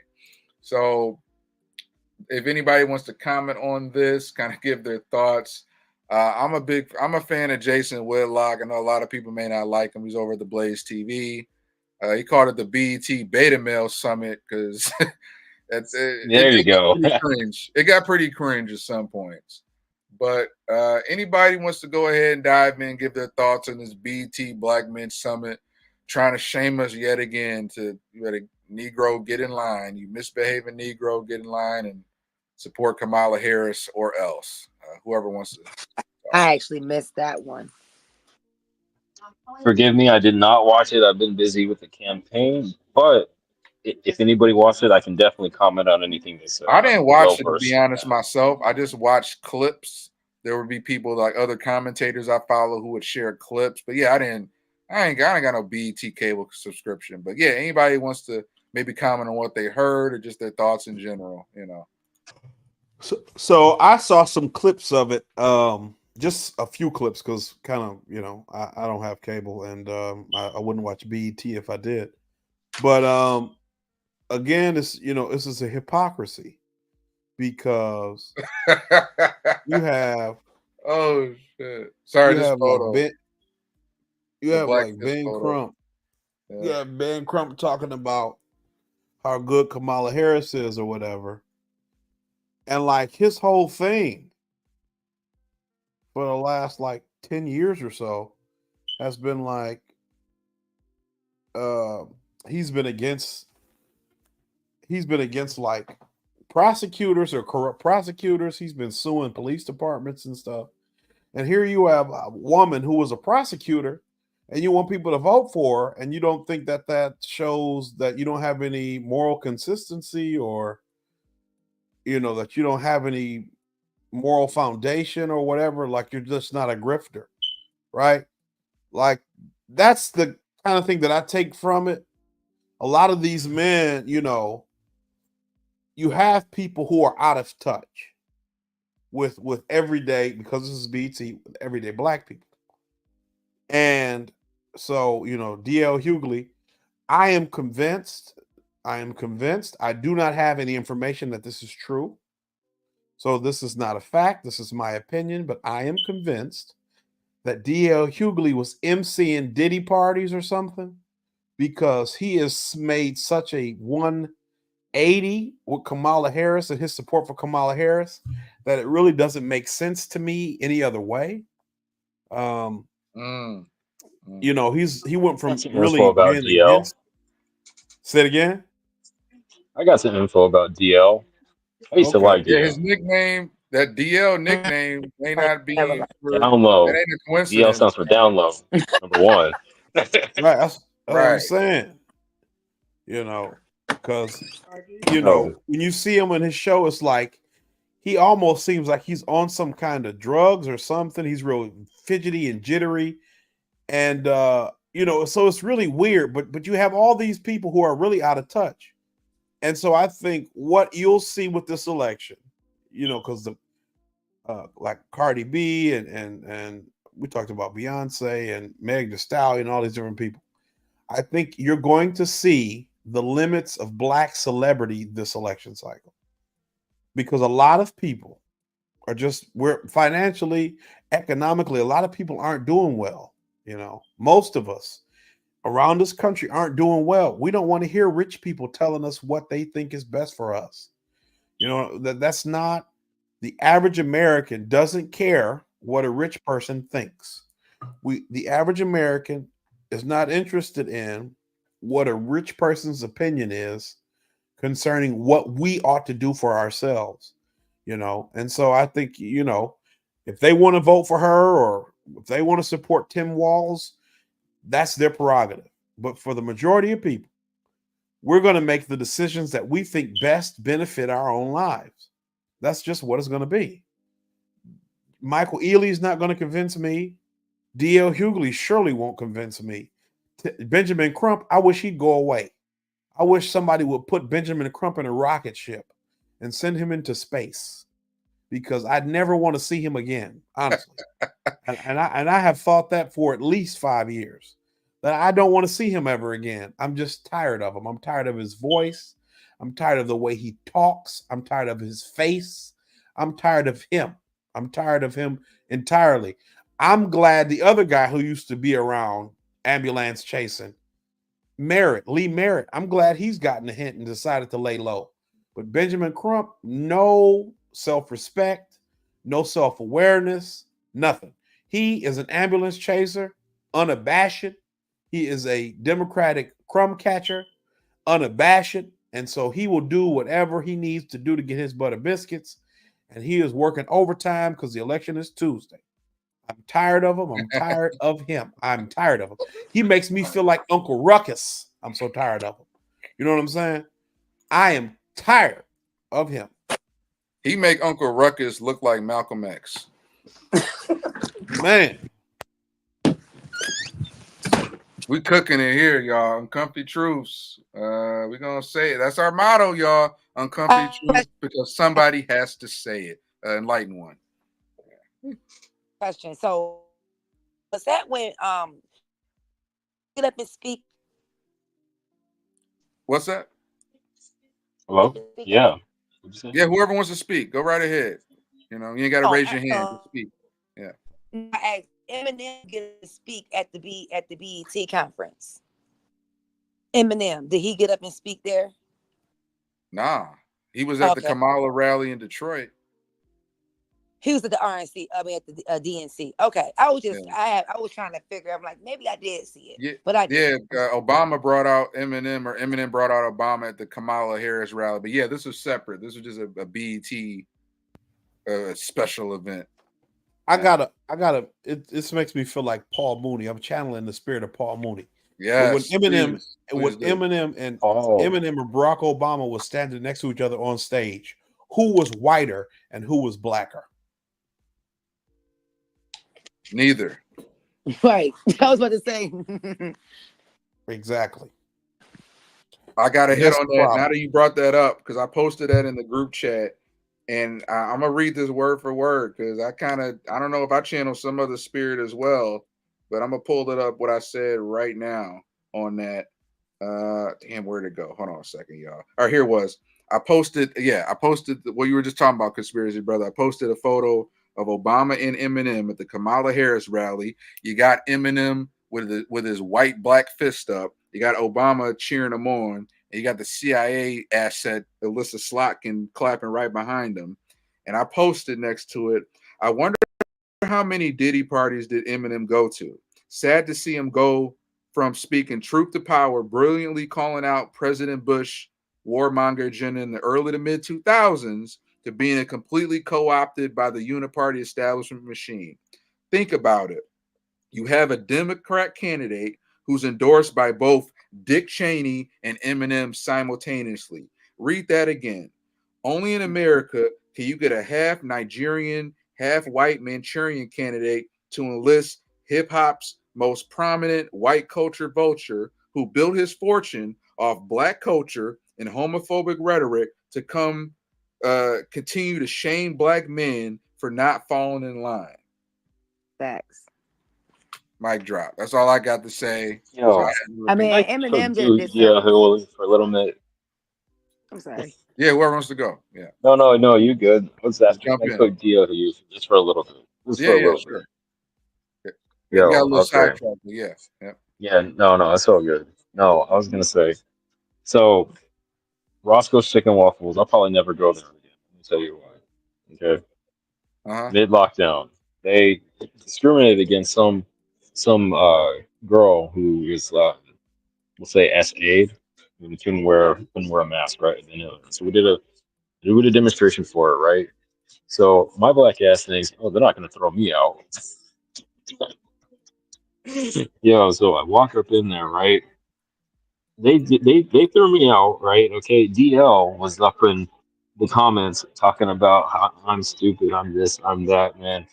We had a big old comment war, man. I wish I could show you the photos on this Wait, podcast. You see DL my commented screenshots. on your page? Yeah, Whoa. he was commenting about video, my page. Everybody was flipping it, man. Because I mean, look, Anaheim didn't have a mandate, right? But regardless, how are you going to throw one of your best customers out of a chicken restaurant? Like, man, it was insane. Like That's the that's all I got thing. to A say. lot of these DL exposed businesses, himself a lot of because these I thought businesses, he was down, but he wasn't. Because He was man, never. black I people should know always thought better. Rock was That's what never. I'm saying. Black people, all people should have known better with this stuff. Mm-hmm. Tuskegee is all you need to hear. Tuskegee, man. When he's on the All I radio, need to say. I cuss him out. I'm like, oh my I don't God, know. shut Yeah, up. wow.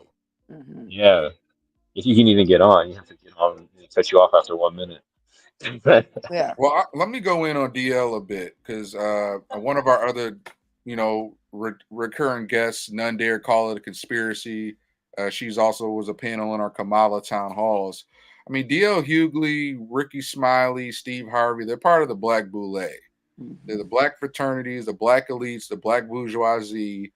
So they really got their marching orders at the end of the day, where at the end of the day, it's standing guard against the Democrat elites. So of course you got Ben Crump, you got DL Hughley, you got Vic Mensa, trying to remain relevant. Mike Ealy, who I'm a fan of his work. I love him in Barbershop. I love them in that Showtime show, Sleeper Cell. You're a fan of these people, but you got to realize as you get older, that doesn't mean you just listen to them for your own political well-being. And then even Justin Pearson, this is the biggest grifter of them all. Those guys remember him. This guy was like this very like bald-headed, no beard. This dude was running as a Republican like 2016. Straight grifter, talking. Who was like the kind of the Obama guy from like Boondocks, like the friend of the Tom Dubois. like the white guy. He had the white wife and His they name had was like Tom Dubois. Tom Dubois. Tom Dubois, yeah. Yeah, that guy. Basically, he was that guy incarnate, like in real life. That's who Justin Pearson was. I don't know if Justin Pearson even made his skin a little darker, but if you look him up, like Justin Pearson, Republican candidate 2016, this guy had short-cut hair, baby face, I can talking find like the clip if you want. yeah, He was talking running like for like young Republican. I can find the clip. yeah, talking like he was like Obama Jr. or some Obama clone. And then, of course, some years later, he's grifting. He first went viral when he was talking like he was a black preacher. He spoke at some Tennessee, some sort of state capitol hearing. And then ever since, he's just grifting full on for the left, you know? So all these are just people that are just puppets. They can be bought and sold. They have an agenda. Like you mentioned, Conspiracy Brother before, they, at the end of the day, most of these people are self-interested social climbers who Speaking of the Conspiracy brother. Can we inject a conspiracy real fast? yeah, go right ahead. Yeah. Oh, good. Okay. Speaking of movies with black actors, okay. There's this Netflix movie called They Cloned Tyrone. Maybe y'all understood it? Yeah. You've seen that. Yeah. There you go. Okay. Yeah. Okay. So, Jamie Foxx, he died, right? And then he came back all light. Yo, they literally are telling us what to do. Man, they told Oh us what yeah. they did. He died, but he came back all light, not looking like Jamie Foxx. Yeah. Are you saying So, man, Jamie Foxx? yo, Are you saying he really died in real life? Are you saying that? oh yeah, 100%. Remember, he was in the hospital for whatever. Yeah, he Yeah. was done. He was cooked. Like the what's his name? Damar Hamlin. Remember, he died on Yeah, the I heard the field. rumors. Everybody Yeah. seen it. Yeah, man, he was gone. He was ghosted. And then he came back in the clone looking all light. They don't care. See, that's just because white people thinking that they know what black people like.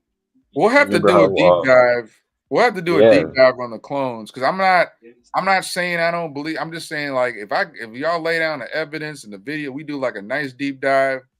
Like I'm down to entertain that possibility. I just gotta really Look, sit down and get the go to Here it is Korea right here. and try to clone your pet.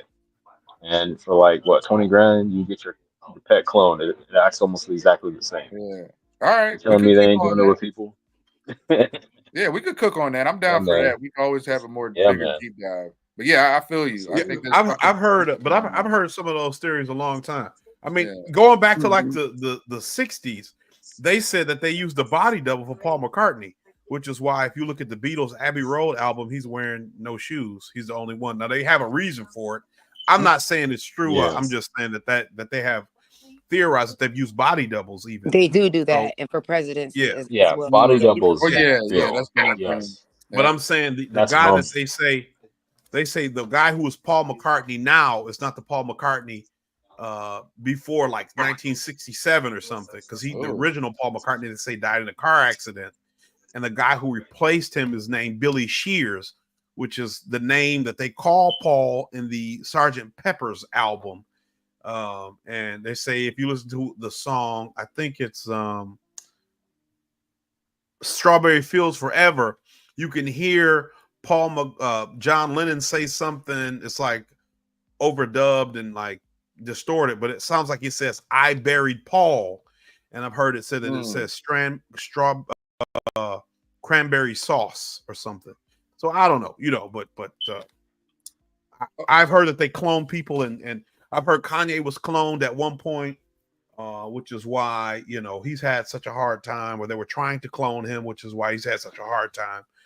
So I mean, so when they clone, once again, we can go into tinfoil hat really quick before we, continue the topics. But is it like when they clone you, does that mean they really killed a real person? Is this a clone walking around, or like the other one can still exist? You just got this clone out there. So I've heard it. so I think that different ways for both. go ahead. Yeah, I You can think take that it. accidents might happen or if they need to just get rid of somebody, it's convenient. Like what's his name? They had that dude that fell out the window. They're trying to say, oh, he was on drugs and he just fell out the window. Come on, man. We've all seen Hollywood. The One Direction star. There you go. Yeah, that dude. Whatever his name is. Oh, they got Like him too. Like I've heard Tossed it. him I've right heard out it. that window. Cause see, they were saying Kanye was saying that he was gonna die because the doctors prescribed him some medication, either that he was allergic to or something, and he didn't take it, and that's the only reason why he didn't die. But I've heard it said that they have clones and they'll kill people, or they'll have clones and they'll replace them and they'll leave the other person alive and like have them locked up somewhere. I've heard it theorized different ways. So Well, at I this don't point, know. at this point, I believe almost. I mean, you anything. can't put it past them at this point. Yeah, the year we had, as crazy as it sounds, I you believe can't. it. But here's Still that guy, show me Justin Pearson. Still show me the receipts, but I still believe it. But yeah, Justin Pearson. This is exactly what I was talking about. I'm Justin. Hi, my name is Justin J. Pearson. I'm running for president of BSG.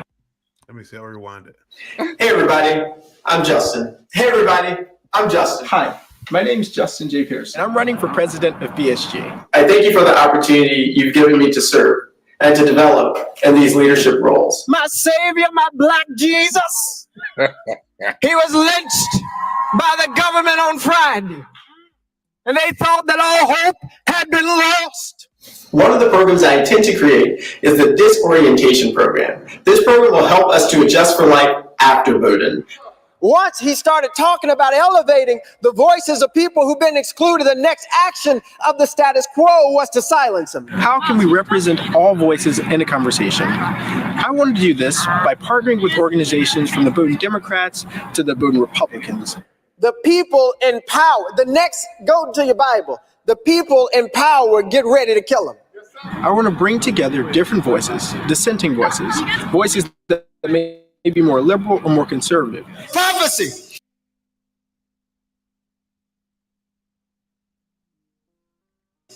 Is that you'll be able to pick up the snakes of hatred, the snakes of backbiting, the snakes of bribery, the snakes of racism, the snakes of homophobia, the snakes of transphobia, the snakes of apathy against gun violence, the snakes. All right, that was There that kind of stuff just makes me sick to my stomach. Wow. I like to put him on a rocket ship with Ben Crump. Yeah, they strap them both together, sun and the moon. Oh man. So back to our Black Men Summit. I think that's all. I think we're all in agreement. Pretty egregious, desperate Dems at this point. They're scrambling. What can we do, like I said, to get these misbehaving Negroes back in line? Oh, let's put on a BET Summit because they all watch BET with, warrant, just ready anticipation for us to wrangle them back in line. All right. So, moving on to the next topic. I'm really excited for this one. Yo, hold up. Yeah, on this clown, I'm doing like triple duty right now, so forgive me. Yo, this clown, I remember seeing and learning about this fool, and he is he's more dangerous than Obama, man, because he's actually studying the patterns of how the civil rights leaders actually spoke, which actually mimics black pastors, as we know. MLK was, schooled in Marxism, now that we know, and then also schooled in the way of that black pastors would speak, and it's very dangerous. We see all the damage that he almost did. I mean, I'm at this point almost like maybe it was a good thing that he was taken out when he was. I mean, this is all grand conspiracy stuff, because he could have been real dangerous if he had been to keep speaking at this point. So we use what God gives us for good. Anything that people try to use for evil, God uses for good. And that's where I'll leave it at that. Wrong. Hey, buddy, come on, man. Hey, man, good words. I want to say something about the Black Boule real quick. Yeah. I know that they kept saying that Kamala Harris is, she's black because she was part of the, the black not fraternity, but sorry, sorority, at Howard. And I don't know if people understand, these Greek letter sororities and fraternities. That's also a pledge to the boule. Like just like the deep state. Everybody is, if you go to Howard or Harvard or whatever, to these big colleges, and these people that make it, they're always part of fraternities. That's not necessarily a good thing, and then we know that doesn't make her black, but it makes her part of underlying, the, like, now I want to say deep state, but that's not a flex, should I say. I don't know if you guys ever heard Right, about, right. Just how once again they got Skull and Bones at Harvard, in yeah, those societies, a lot of them, Bohemian Grove, they all yes, contain former past presidents, and they have loyalties to those societies that gave them that lifestyle yes, that's what I, first, not like, oh, the people. yep. Yeah. You got people like D.L. Hughley that would say, "Oh, well, she went to Howard. She was in the black sorority. That makes her black." Like, no, it does not. It's just crazy how we're just falling for just the simplest things. It's an embarrassment to all our people. Yeah. And I'll piggyback off that. And I know we gotta move on after this, but the thing with like just going to a historically black college, I know we all know this. I know some of us here have attended a HBCU, but technically, you don't have to be black to attend a HBCU. Of You course. can't discriminate against a black person or a non-black person from attending. That would be technically discrimination. So you have, I think maybe conspiracy brother, you spoke to this. You have white people that maybe just want to attend the HBCU experience that attend. You may have half Milano, people who are of mixed race who still identify more as black, so they want to attend those institutions. So just going to the HBCU doesn't make you black, doesn't give you your black card. And then on top of that, if we want to go there and cook, the AKAs, I think up until maybe the 80s or 70s, you only would be able to be inducted if you were a fair skinned woman. They only accepted light skinned women. I mean, Spike Lee's School Days even touched on that, on how for years, maybe up until 30, 40 years ago, they only accepted fair skinned women into the AKAs. Now, are we going to believe that they were all full blown black or fully blooded black? Of course not. They may have been half Cuban, half white. I don't have a beef with that. Anyone of any race who wants to attend the HBCU experience can. But once again, that goes to show it's not for us by us, or it's not anybody black can only go. And guess what? The AKAs up until 30, 40 years ago had to be light skinned. They didn't accept those early days, 60s, 70s, and before, they had to be fair skinned. So how many mixed or ambiguous women of different races and mixes, kind of like a Kamala, could come in there? So just some things to think about. You don't Exactly. have to be black to be in a HBCU, and damn sure AKAs weren't always accepting fully black women. They were highly discriminative the first 50, 60 years against women who didn't pass the brown bag test. So I want to kind of throw that out there for anybody that may have forgot. Not to say you guys, but Oh yeah. yeah.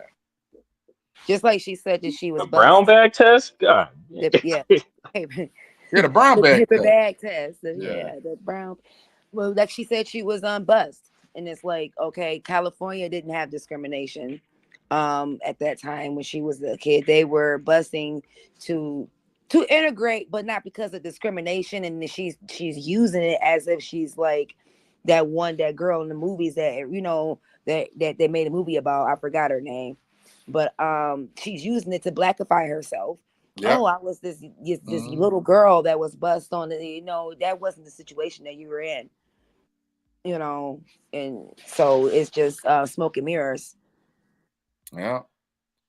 All right. Anybody else? Last call on this this BET Beta Male Black Men Summit. Anybody else want to comment before we move on? Yeah, just hopefully they pay Tuesday.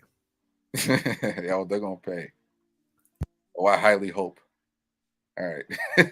All right, y'all. All right, we're gonna move on. Once again, guys, you guys are following Uncomfy Truths. We live stream on Rumble, Odyssey, and Rumble, Odyssey, and YouTube. Bi-weeklies on Sundays. Feel free to give us a follow. Our next topic, y'all, I've been looking forward to this one too. And then also our guests, we're here with guests Intelligent as well as the Enlightened one. Once again, thank you. Appreciate your commentary. If you do have to drop off or if you got a time limit, just post in the private chat.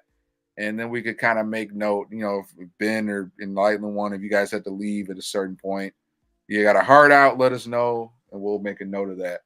But we got to get to this, y'all. The the Black Men Opportunity Agenda from Vice President Harris. Thank God is here. We are saved, Black man. Kamala is coming to save you with this black and white 9-page PDF with no photos, no vice presidential seal, no Harris Walls campaign stamp, no date. We don't know when y'all wrote this, but I thought it would be, I know we kind of harped on this on the Kamala town hall, but I thought this would be perfect for us to actually read through this bit by bit. And I'm not going to read through all this and then we comment on it, but I'm going to read through this, and whoever wants to jump in, this BS, oh, this is stupid, we can do that as we go. We like the live check, fact check, and debunk in real time. So first of all, if I start reading this, has anybody heard about this? Or anybody had a chance to read this or Yes, this piece of work? Anybody? I have. I've heard about it. Lord. All right, here we go. Vice President Harris. Well, it just seems like an intern just wrote this. Like, oh shit, put something together. Black men getting a little rowdy. Obama dropped the ball. Type this up. All right, so Vice President Harris will deliver for Black men. She will provide the tools to Black men to build wealth, support their families, and lead in their communities. Vice President Harris will build an opportunity economy. Sound familiar? I think they had this guy. He's like an orange-haired guy. Something called Opportunity Zones, North Carolina. I think he ran for president and won. All right, we'll build opportunity economy where everyone has the opportunity to not just get by, but to get ahead. She knows that Black men have long felt that too often their voice in our political process has gone unheard. And that is that you can just tell the way it's written, they're saying it that way. And that is there's so much untapped ambition and leadership within the Black male community. Black men and boys deserve a president who will provide the opportunity to unleash this talent and potential by removing historic barriers to wealth creation, education, employment, earnings, health, improving the criminal justice system. Black men deserve a president who will deliver on promises and equip them with tools and resources to make their aspirations reality. So we got a lot of just fluff right here going on. She has a talk about criminal justice system when she jailed Black men for cheap labor. Yeah. Oh yeah, and kept them past their sentences for labor for the. So I thought this was interesting. I don't think we got to read all this word for word, but we could start out with this, and then of course, not even one page in, Donald Trump. All right, so here we go. Drawing on insights from her experience throughout her career in her economic opportunity tour, today Vice President is laying out an opportunity agenda for Black men to provide them with the tools to achieve financial freedom, lower costs to better provide for themselves and their families, protect their rights. All right, this path-breaking agenda include. Can I get a drum roll? Can anybody do a quick drum roll for me? Unmute, just kind of drum roll real quick. Build the anticipation. Anybody? All right, I'll do it. All right. 1, providing 1 million loans that are fully forgivable entrepreneurs and others to start a business. Notice 1 million loan, not $1 million, but 1 million loans. How many Black men are in America? That's some we fighting for. That's fighting for scraps right there. But I think we're going to go over more details on that.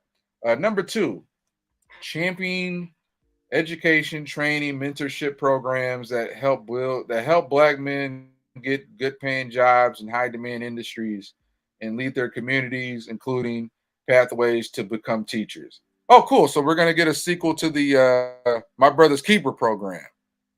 My Brother's Keeper, the sequel. I cannot wait.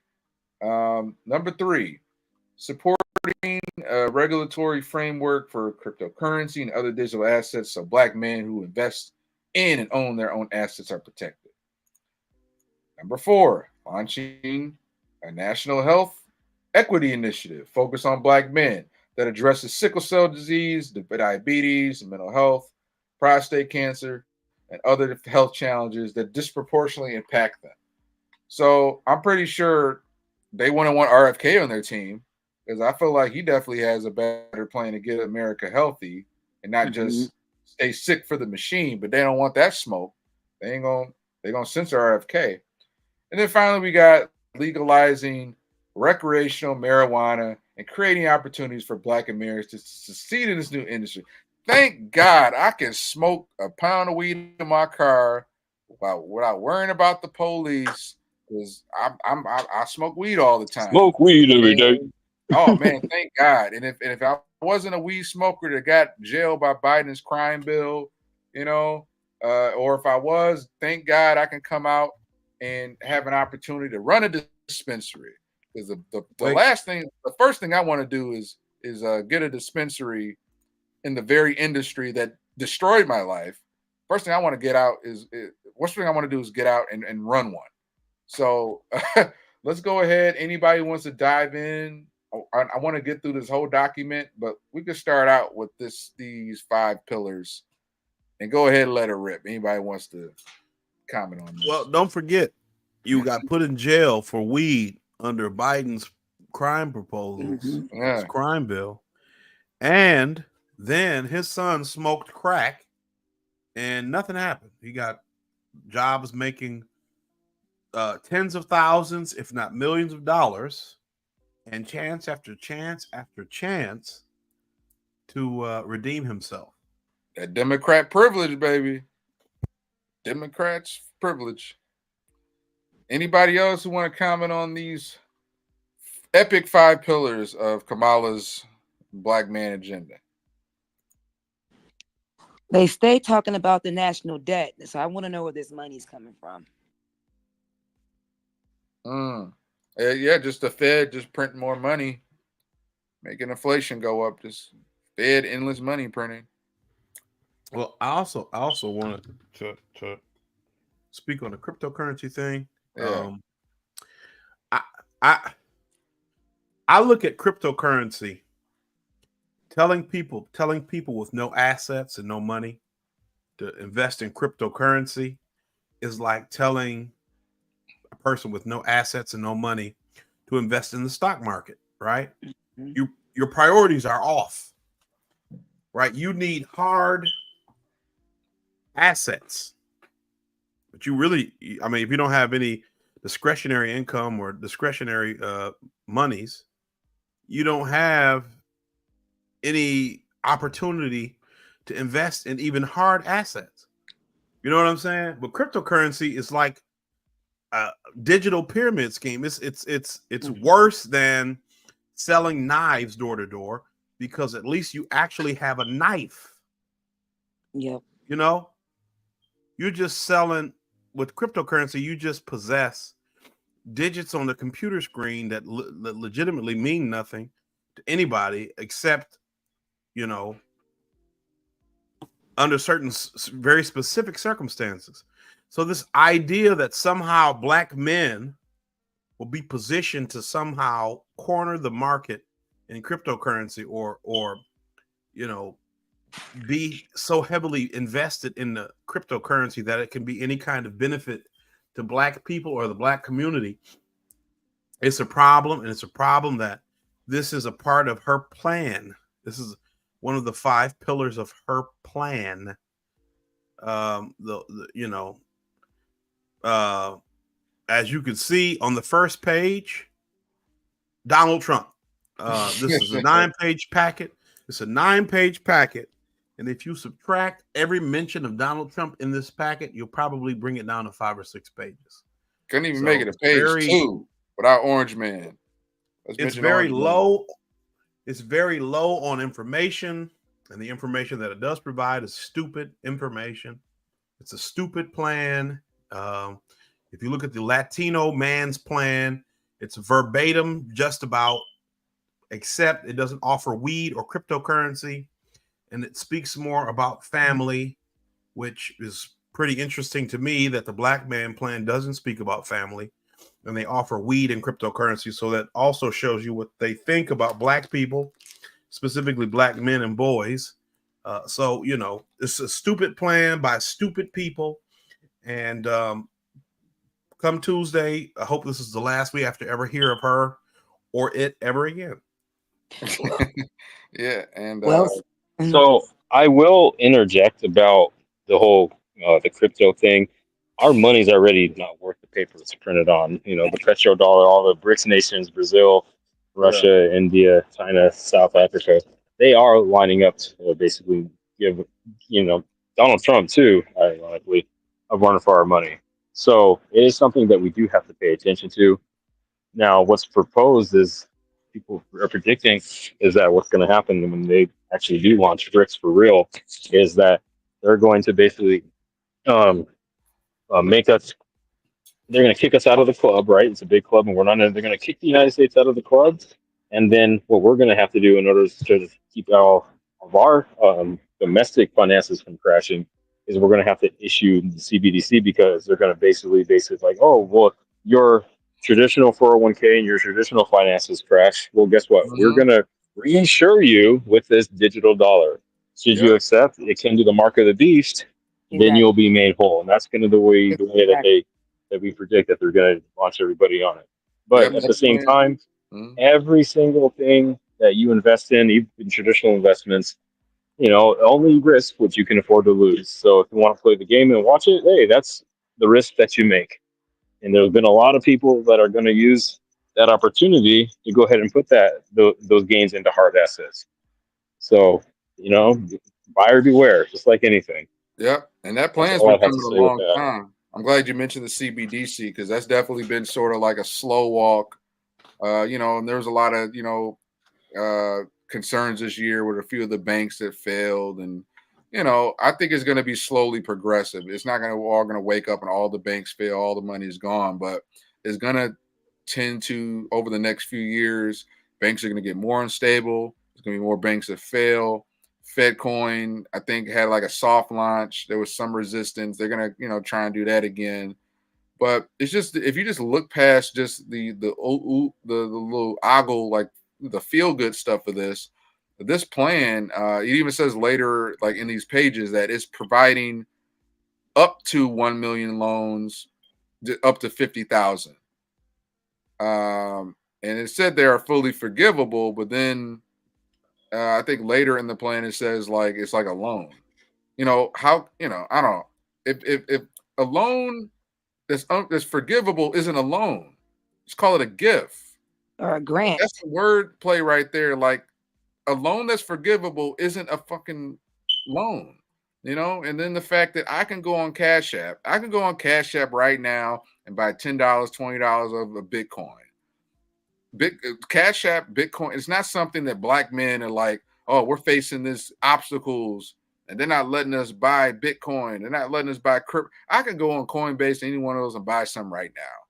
So the fact that we're putting this in as the number 3 pillar that we somehow need to have our hand held to figure out how to buy cryptocurrency, because you already don't think we know how to work a laptop or get access to an internet and get an ID. So now we need you to hold our hand to buy crypto. Get the fuck out of here. I'm sorry. Now I know YouTube might give us a flag, but get the fuck out of here. Like, what they do, I need your help. You can't vote, right? You don't got the right to do this.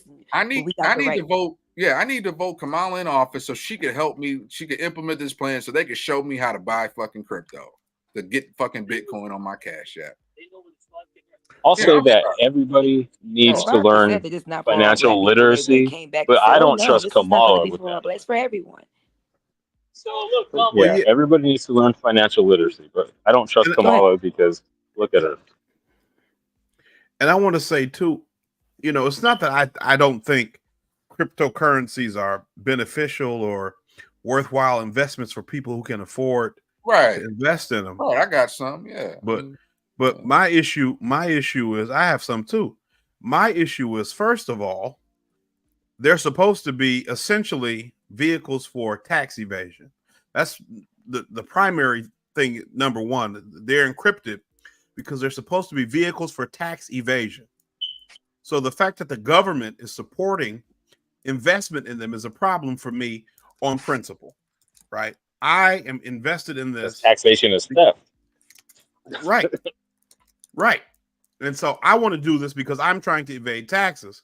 So the fact that the government is supporting this is a red flag for me against the spirit of cryptocurrencies. But two, what I'm saying is there are so many various cryptocurrencies out there and so many of them at various levels of stability. Like I think one Bitcoin, the last I checked, admittedly this was maybe 6 months to a year ago because Bitcoin was so high that it's something that it's hard to get involved in getting a single coin at this point. But it was between 30,000 and 60 some thousand coin to dollar. So Ethereum is much cheaper, but it's still about 1 to 4,500. And so We saw a little spike, but it's back at 69,000. So okay, so you're not the most stable. The two most stable coins, Ethereum and Bitcoin, are for the most part out of reach. And Kamala Harris has no way of making them within reach for anybody. That's how you know Right. that's not their plan. That's not what they're Right. trying to. They're trying to track you or us. Right. Yeah. Exactly. They want to get And you so, into a Fed coin. if you wanted to help, how do you get men how do you get gold into people's hands? How do you get silver into people's hands? You know what I'm saying? Give me hard commodity assets that I can invest in, or precious metals that I can invest in, and then let me decide what to do with the monies that I can generate or make from selling or reselling or whatever from that. But I don't want any government. I don't want any CBDCs. I don't want any government facilitated cryptos. None of that. I don't. Like I said, on principle, cryptocurrencies, Bitcoin, the encryption, the reason for a wallet that is not bound to an account, and the secrecy is so that I can intentionally evade taxes. That is the point. They were never going to Right. let that happen. Yeah, Right. just look at the language though. Like supporting a regulatory that already means government oversight. Because, like I said, any one of us can go right on Cash App and buy Bitcoin right now. So they strategically don't mention Bitcoin. So it's like Bentelligence said, this is the Trojan horse, the ushering in of CBDC, where it's like, no, there's going to be a Fed coin, and there's going to get people, like you said, because Bitcoin's been halved and it's quartered, and you'll never, none of us be able to get like a whole Bitcoin. But hey, this Fed coin is new. You can get a whole coin. Versus Right. Bitcoin, you get like 1/1,000,000th of one. But this new Fed coin, you can get the whole thing. We just need your address. We need you to put all this data. And then, like you mentioned, Enlightened One, Mark of the Beast, you can buy everything on it. You can go anywhere with it.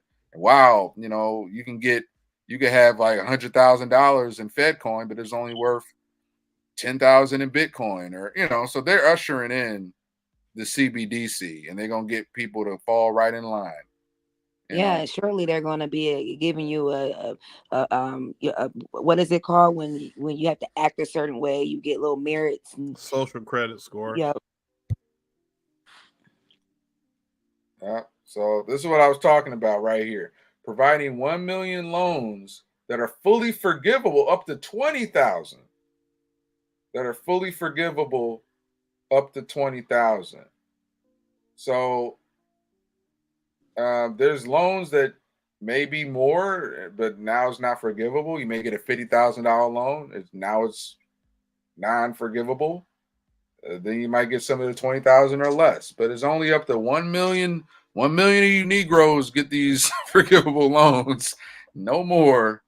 So that's kind of what I'm talking about. But if anybody wants to speak on this, or we could kind of keep moving, not to read the whole thing. Like I said, if you look at the Hispanic plan, it's the same language. So is this million loans also including Hispanics, also including Asians, also including other people, and others, Black entrepreneurs and others? Well, there it is, bro. So right there, it's $1 million loans up to $20,000. When I did a search, and the average startup cost for a brick and mortar business in 2024 was either $40,000 or $50,000. So you still got to have $20,000 to come up with at least. And because this is a loan, you got to have some collateral anyway to be qualified for a loan. So, I mean, you have to have money already set up that you can have at your disposal. So this is all smoke and mirrors. And because, like I said, it's BS, it's already BS because it's every one of these proposals is and others. So it's a black man plan full of and others. And what those others are. And she can shove it. Yeah. All right. I want you to get to the home loans. Yeah. First time home buyers. I have a problem with that. Yeah, we got it. Wait, okay, no, we got the business stuff right here. Yeah. Oh, Bentelligent, you want to speak on? Oh yeah, I was gonna say. So were we talking about home loans, or that's next? I'm sorry. We were still talking about like the 20,000, the $1 million loans for business owners, but we're starting to go through the rest of the plan. But whatever you want to comment on, I'm not reading this whole thing, but we're gonna skim through it. No, most of the stuff is just money printer go burr. We can't back it up, and look, they're already gonna try to give us a run for our money with the brick system. So we definitely don't need Kamala. Yeah, in that case, I'm just gonna go ahead and say what I feel about the first time home buyers loans. Yeah, I get it. A lot of, I guess, people don't have homes, but like for me, for instance, me and my husband, we do already own our home. So I just don't understand why. I am so sorry, guys, about this, my dog. But okay, we got it right here. Hold on a second.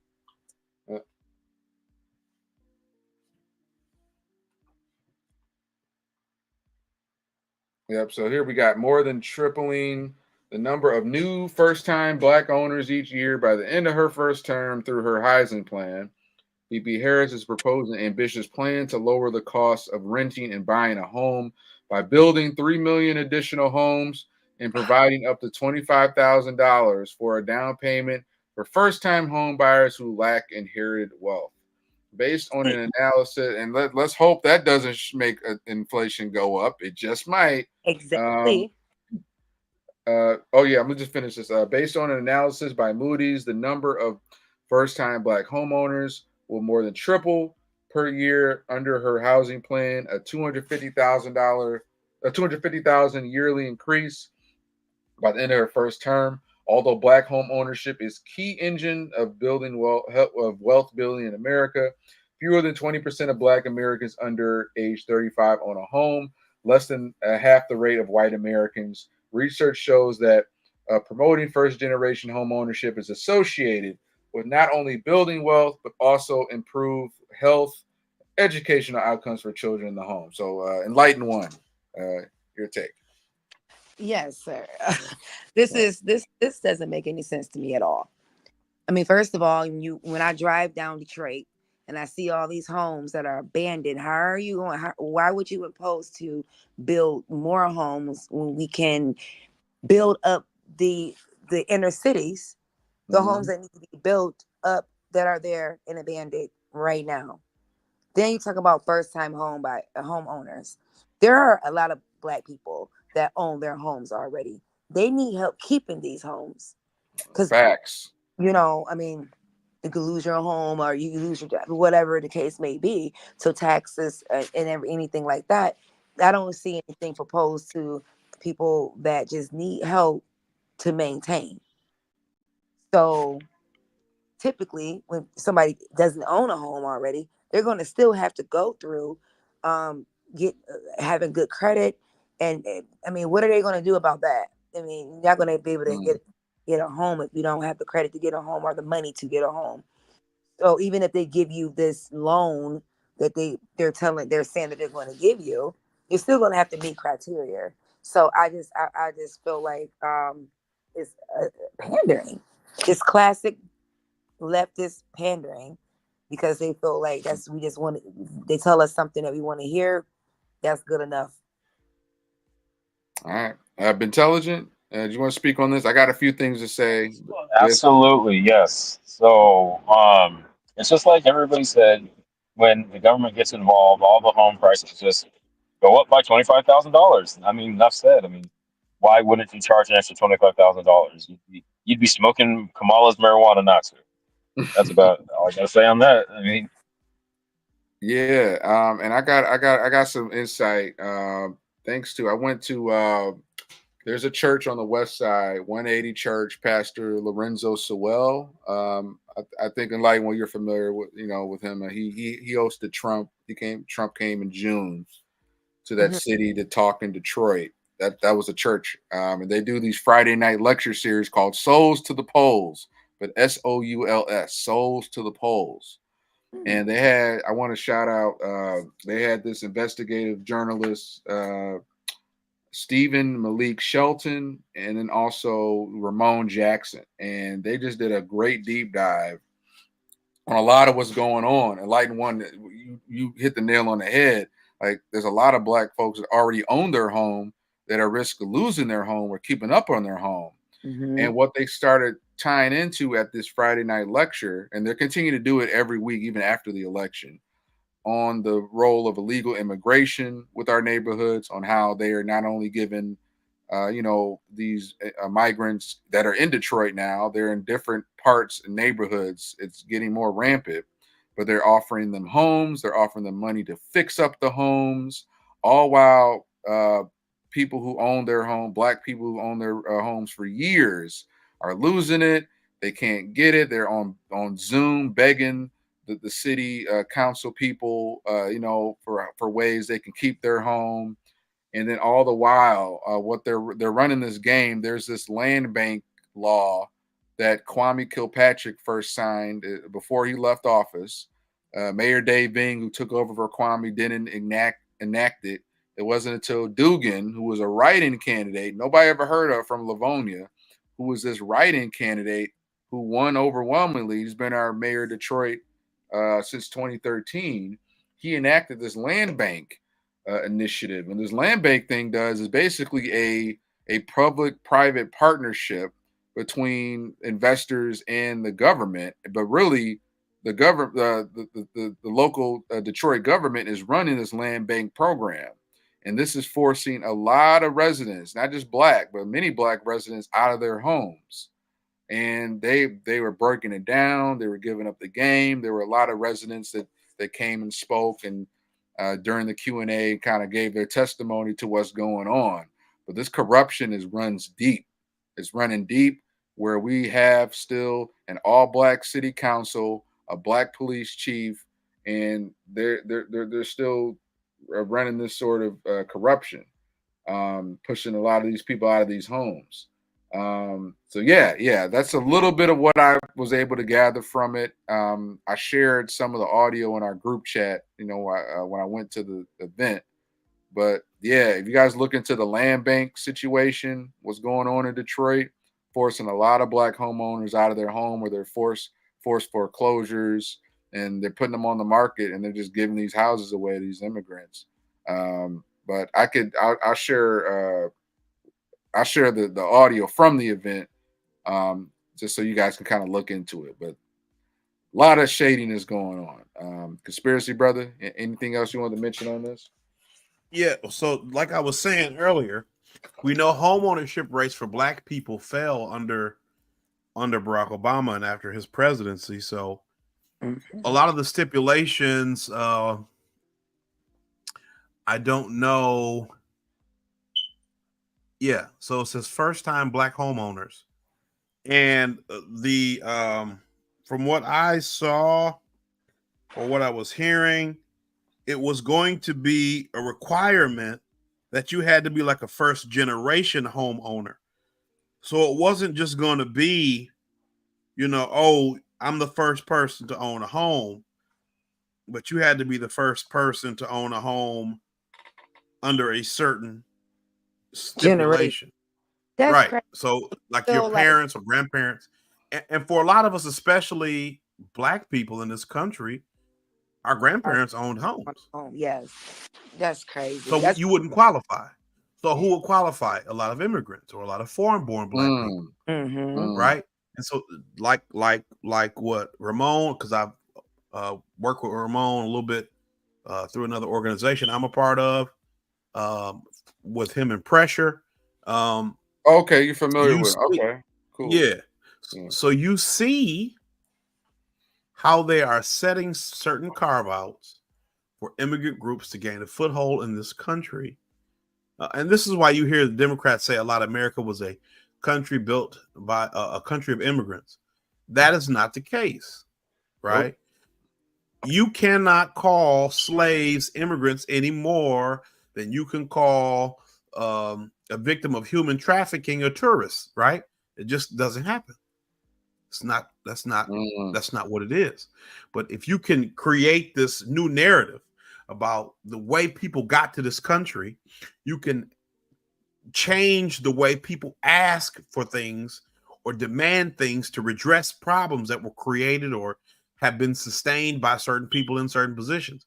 And so you see that with the Democratic Party, where they have, even going back to Lyndon Johnson, where they have decided to give Black people things to appease them, to get their vote, rather than to do things that would help Black people to sustain themselves in the long run, right? You do programs that create a situation where Black people are dependent on a party, or they're looking for something that is a handout and not corrective, right? Corrective to problems, systemic issues that exist within our community that have been compounded over time as a result of neglect from the political apparatus.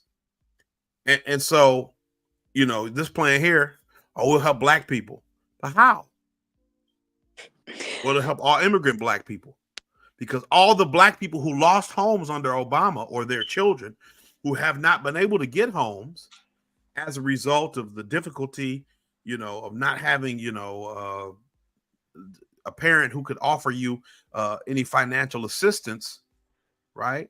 You're not going to be able to qualify for a home. Your parents had a home. Your grandparents had a home. But if you come from Africa, if you come from the Caribbean, if you come from South America, and you're Black or other, because there's an and other in here, you'll be okay. You'll still qualify. And so this is that trick language that we have to be aware of, which is why we can't support these policies. We can't support these types of people, because this is not for us. This is an and other plan. Every time you see and other, it means it's not a Black person's plan or not a Black man's plan. It's an and other plan, right? When they have LGBT plan, it doesn't say LGBT and straight people, right? When they have an abortion policy, it doesn't say pro and anti-abortion, or it doesn't say women and men who, fathers who might not support abortion, or men who want to maybe financially abort. It don't have that provision. It speaks specifically to the needs of the individuals who are supposedly spoken about in the text of the bill or law being proposed. When it says and other in the black man plan, that means it's not a black man plan. It's an all man plan, or it's an and other plan. We need to be, politically astute and aware of these just small little phrases within larger text. Give us context about what's going on. Black is a phrase that we should stop using from the beginning, because this country is for immigrants. It was the white people that were immigrants. They labeled us black, Negro, and it was we were already here to take what we were supposed to get, what we were promised from helping them, took us, reclassified us. So basically, if you hear something that say black in it, period, it's nothing. What language is black? Black isn't even it's not a place.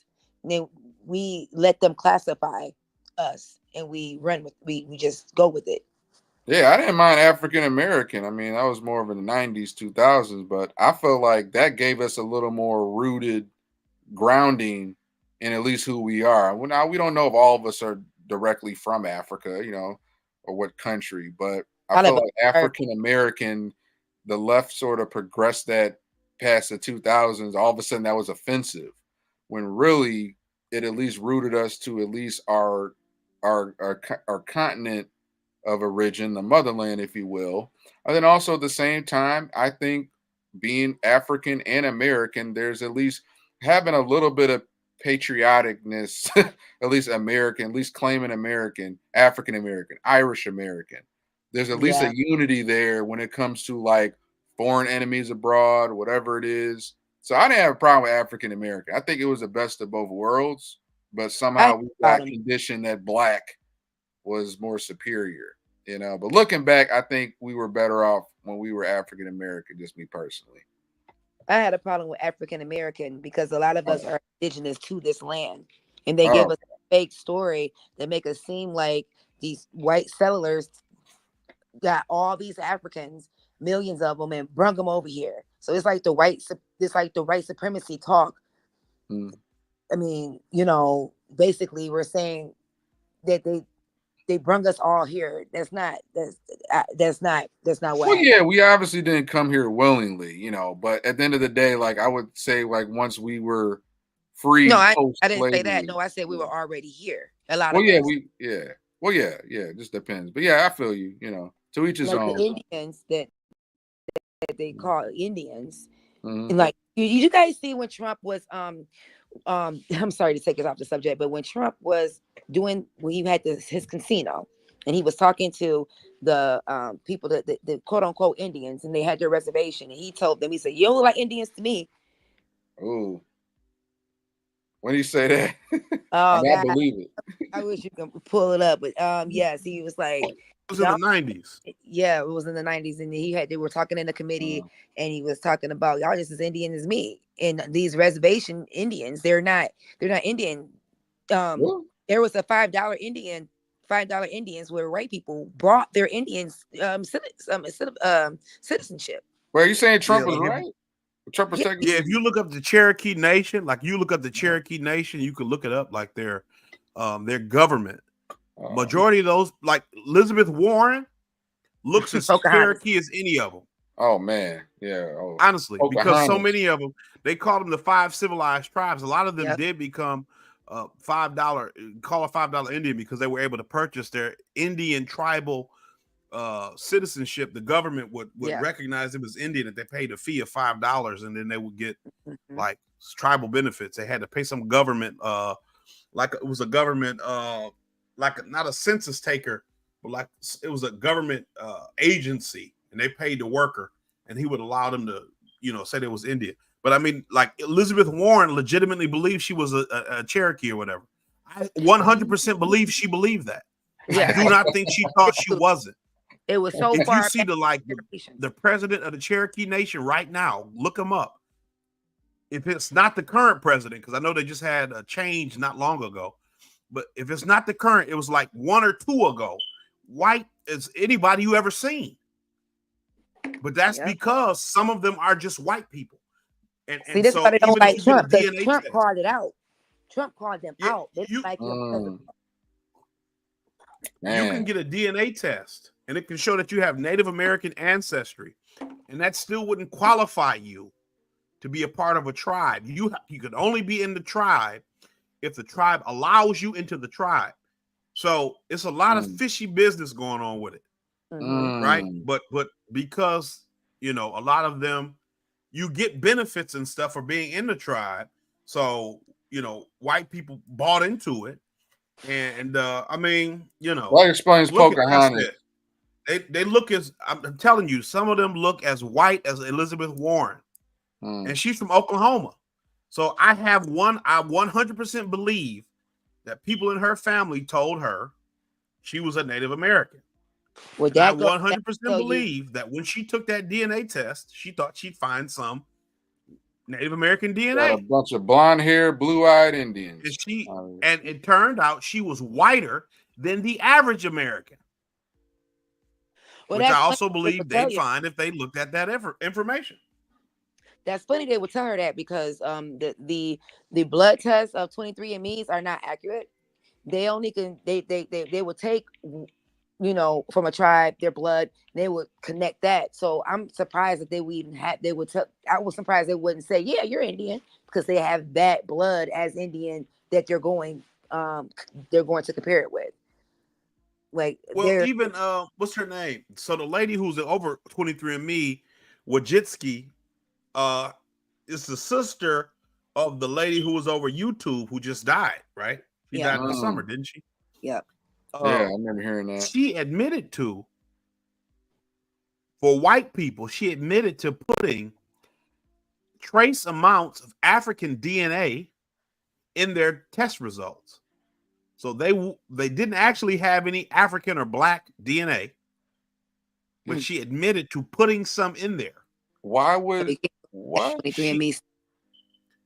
Wow, I never trusted that 23andMe or that ancestry. Well, you shouldn't, because they can control your DNA. They own your DNA. They can sell it. They can sell it to drug manufacturers. They can sell it to law enforcement. If they get enough, what they'll do is if they get enough DNA from a certain region, they'll sell it to drug manufacturers or pharmaceutical companies, because they can essentially take a genetic screen of a region, and they'll determine, what kind of genetic mutations they might see, or what type of genetic abnormalities they might see in a given region. And then they'll create medications and pharmaceuticals tailored to the specific needs of the people in that region, and then they'll sell it. So you shouldn't do that anyway. They can give your DNA to law enforcement or whatever against your will, or do whatever. They can use it to trace you, or I heard of it. Against your will. Members. Like normally you'd have to get a warrant, and with this they don't have to get a warrant. Yeah, they also don't put it past them to target and make you sick on purpose. Yeah. Well, yeah. Mm-hmm. Bio targeting, bio weapons. You can't. It's illegal. I think it's illegal to Jews can't. I think they can't even get the DNA tested over there. Yeah, in Israel you can't. It's illegal. It's illegal, and if they get one outside of Israel, they can't bring it and share it inside. Because you know why? Because they're not real Jews. They know it. All right. Oh, well, I've learned a lot. All right, so moving right along. This will be our second to the last topic. I got a nice, kind of predictable last topic we're gonna end the night on. I know we're getting toward the 3-hour mark, but yeah, let's just see if we could. Once again, I'm not gonna read through all this, but there's a section on the tax credit. Once again, I think JD or Trump, they had proposed earlier this year like a $5,000 tax credit. And of course, Kamala swoops in and say, "Well, we'll make it 6,000." And I'm not against the child tax credit. I think it's great to an extent to encourage people to have kids and once again, populate. I think it's when it gets sort of exploited and promoted to where people are having kids just to end up being more dependent on the government. But I do, once again, I'm not a parent, so I can't speak to that. Well, I know that there is a place for it that does help with parents and kids. But once again, I always have, they only give it to you basically if you're a single mom. I mean, you can be married, but typically if you're married, you have more money. You have to be under a certain amount of money to even get a child. And you have to be single, so no black men Yeah, in the home, single, right? but y'all both got to be broke. If, I mean, you know, Mm. if you're not single, then but your man make a 20,000 and you make a 20,000, okay, you might be able to still get it, but that's typically not you know you probably have more money than that, because I think it's like $40,000 a year you can make. You know you can't make more than that, and you don't get a child tax credit. That part. All right. Yeah, this is all like a shell game. You know what I'm saying? This is but look, Donald Trump again mentioned right here. This is all a shell game. We couldn't wait. There we go. Orange Man Bad, like half the page. Hey, I'm back. If y'all were calling on me, my bad. Oh, all It's all good. good. Yeah, he done Okay. took up. Donald Trump took up half the page. Okay. Yeah, that's what As I'm saying. usual, as he should, right? Living rent free. Right. Yeah. That's what I'm saying. Yeah. You don't even have enough. Your policies don't even have enough information for you to only have your policies full of your own information. You got to put Trump in there to fill up space. And I even heard with this whole talking point of like they're fighting against their talking point is fighting against big pharma when it comes to lowering costs of prescription drugs or capping insulin costs at 35. Well, Trump did that in his term. He capped it at 35. Biden came in and quietly reversed it, and then he capped it back at 35. Then they touted that they were the ones that did it.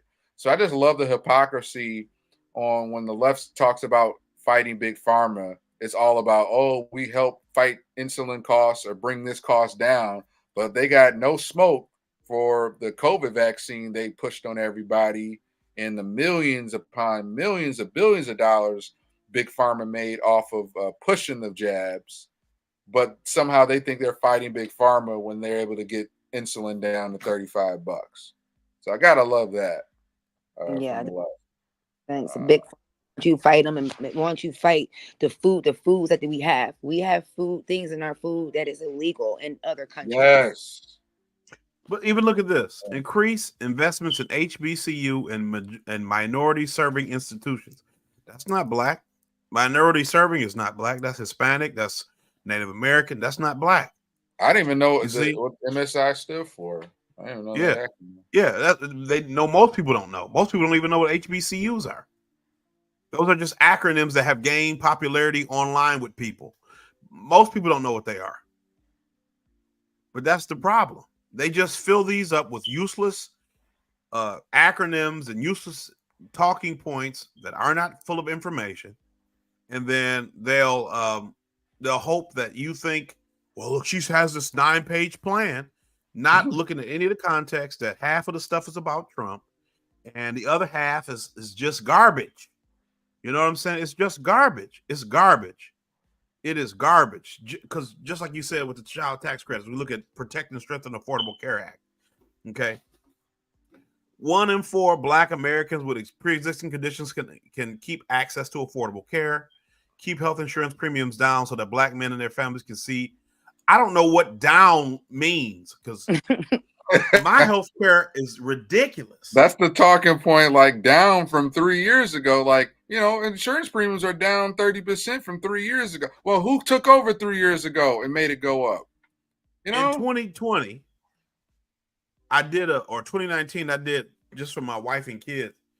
I did like to see with Obamacare, like to see what it would cost if we got a plan for them 3. And it was going to be something like $600 a month.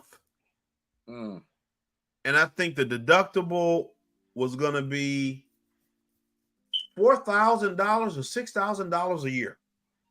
And they don't work. Nobody works. My wife doesn't work. My 2 kids don't work. There was kids.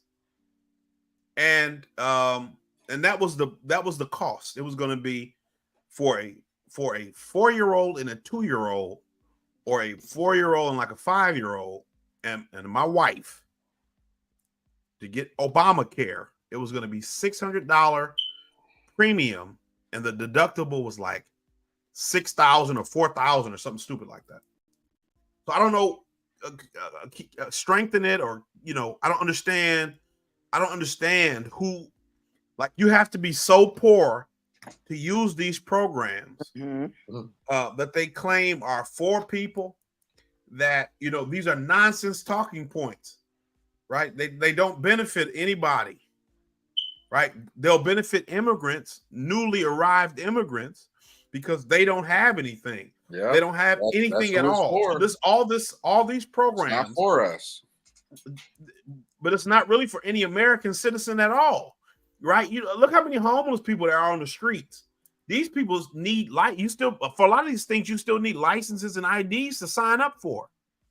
And like black people can't get licenses and IDs to vote, but you got to have license and IDs for this. You got to have an address for this.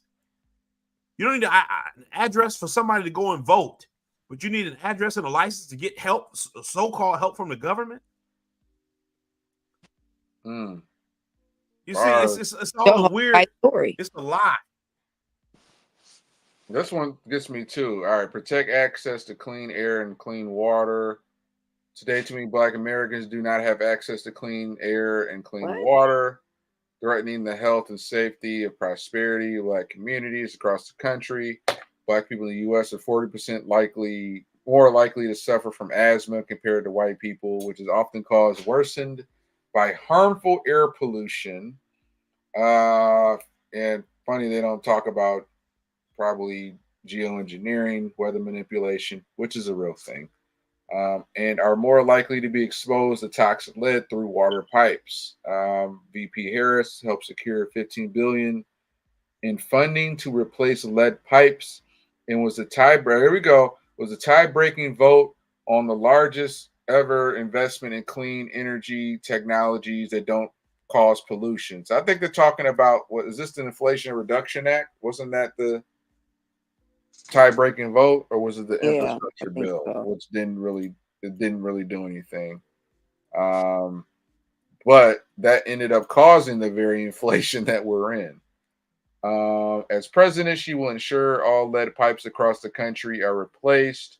Yeah, with her green energy buddies who want to come in and hire all her little vendor crony friends, or maybe get a few AKA ski wee, get those government contracts.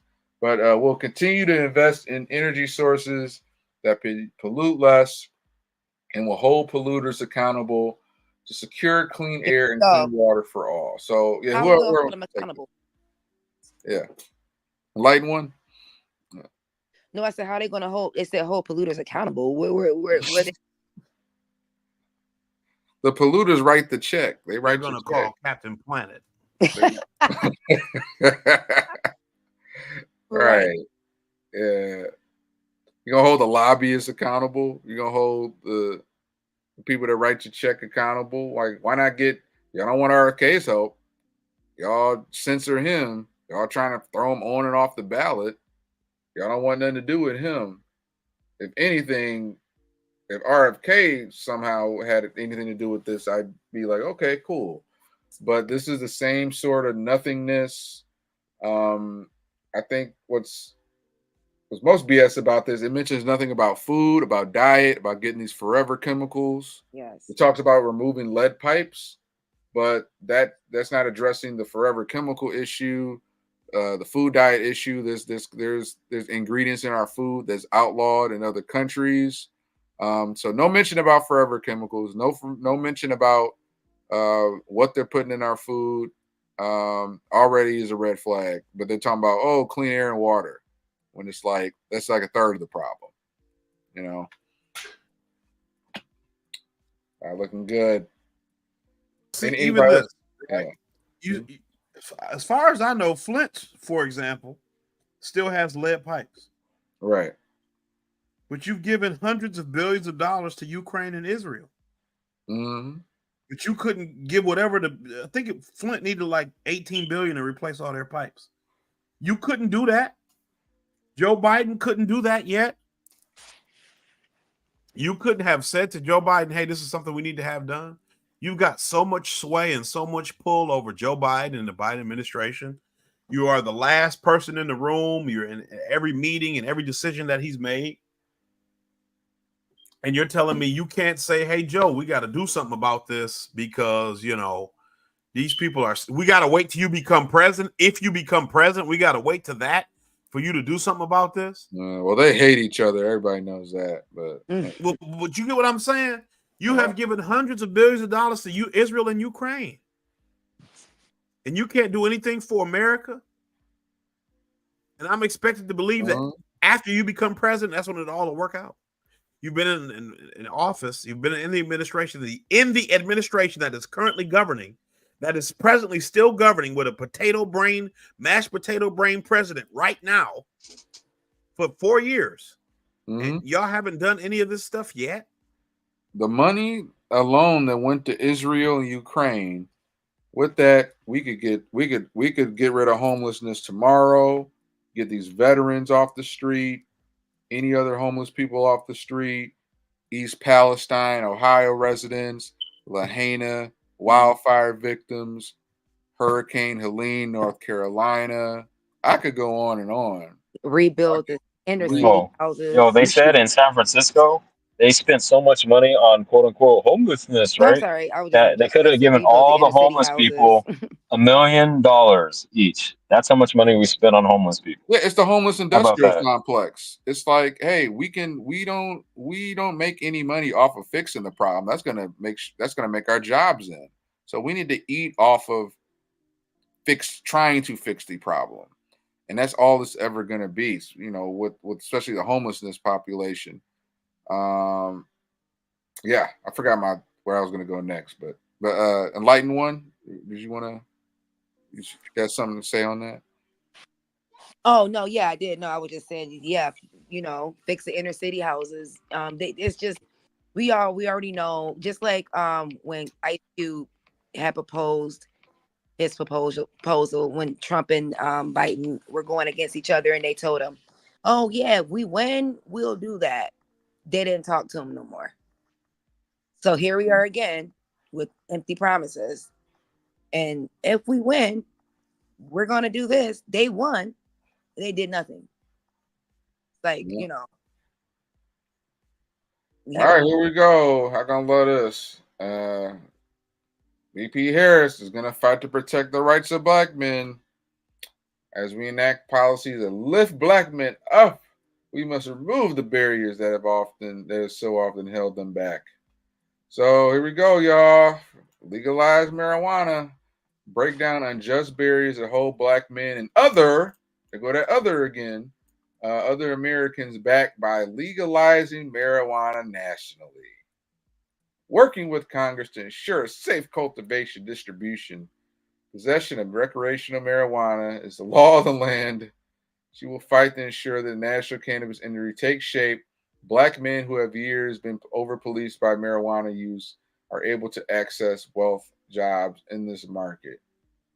As if we all got locked up for marijuana. God damn. Build trust between law enforcement and communities they serve. Bans chokeholds and no-knock warrants. Invest in improving community violence intervention programs. Define proven. This is pretty vague. Protect your right to vote, which I didn't know I had the right to vote unless I didn't have an ID to show. A right previously generations of Black Americans died. So this is kind of the Selma syndrome where let's invoke the fear mongering of the past.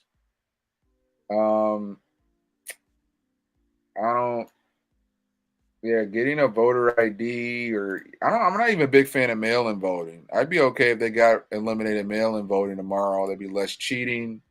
And I don't have a problem bringing an ID to the voting poll if I have to. So the whole we somehow don't have a right to our right to vote is in jeopardy. It's just more fear mongering. So anybody got it? This is it's not good.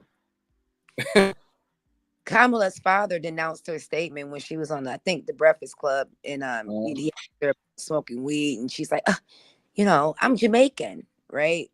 And Right. he's Oh yeah, I like, heard about that. yeah, he's like, oh no, he's like, I can't believe that we're not no weed smoking, just, I heard that her father wanted to like get rid of the firings or whatever. Somehow, I Mm, think Miss Owens said something about that or whatever. I have to like look more into it, but yeah, he denounced that statement of hers when she tried to act like, oh, I'm Jamaican, I smoke, oh yeah, and just mm, another example of her doing classic comma chameleon. mm. Anybody else? This is the kind of last end of the road Well, of this yeah. So epic so Kamala love letter um to black men. yeah, I mean, black men aren't the only people who smoke weed. We're not even the majority of people who smoke weed. Like we don't even smoke weed at a higher uh like we don't even do it disproportionately high. So the idea that you can uh present this as some kind of win for black people and not as a win for people who smoke in general is just stupid. But it's also something you could do right now because you're in the administration that is currently governing. You can't build trust by signing legislation. That's not how that works. No, I don't care what it is. I don't care what it is. You cannot sign. You cannot force trust by signing legislation. It just won't happen. Um, community violence prevention. This is like a '90s redux, and then the right to vote. She does this a lot. Whenever you ask her serious questions about black issues, she goes into these long like diatribes talking about black history and stuff. Like she's explaining black history to people, like black people. And it's weird because it's like you know, why are you doing this? Why don't you just answer the question? But like she just goes into these weird tangents about black history when she's asked very specific questions about what she plans to do for black people. And so like I have this problem with this whole idea like black people can't get IDs. And like I said up there, you need an ID for all those programs that you got to get an ID to own a house or rent a house or rent a place to stay. You got to get an ID if you want to open a bank account. You got to get an ID to drive. And so nobody who does not have an ID, this is something that I've just concluded due to my interactions with the world. Nobody who doesn't have an ID, black, white, whatever, is interested in voting. That's just, you know what I'm saying? There's nobody I know who's like, man, I can't get an ID, but I really wish I could vote. You know what I'm I'm saying? still looking for somebody, a black person I That's know. not what happens. You know, even like that whole Detroit ID thing. Because I remember when that came out a couple years back, and I'm sitting here like, why is there a Detroit? Why is there a city ID? What is the point of a city ID? I was thinking like, is it something like, where you could use it at the museum and stuff to show that you're a city resident? Do you get some kind of extra discount, or does it, cut down on some of the hassles when you're trying to get into some of the facilities and stuff? Like, because I know they have like certain things where if you're a Detroit resident, you might get a little discount. But with the influx of migrants, this is why, because you are able to establish citizenship or residency, if not citizenship, residency, right? Because I think they were trying to get something here a while back where they were trying to allow illegals to be able to get driver's licenses and drive, and that got shot down. So I guess this is the next best thing where you can allow people to get IDs to establish residency, even though, because there was a person, a U of M student, Chinese, non-citizen, who voted just recently. Oh yeah, he got And they to only show. found out about it because he requested his ballot back. So if he had just voted and left it alone, the story wouldn't even have made news.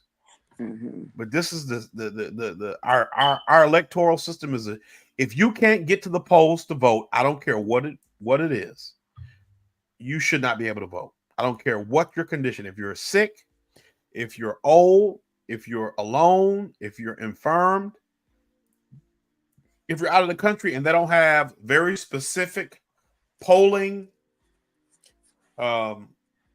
places set up that are similar to the ones at home with the same chain of custody and restrictions and rules and all that stuff to get the information from there to home and to be able to audit those ballots and stuff in the same way.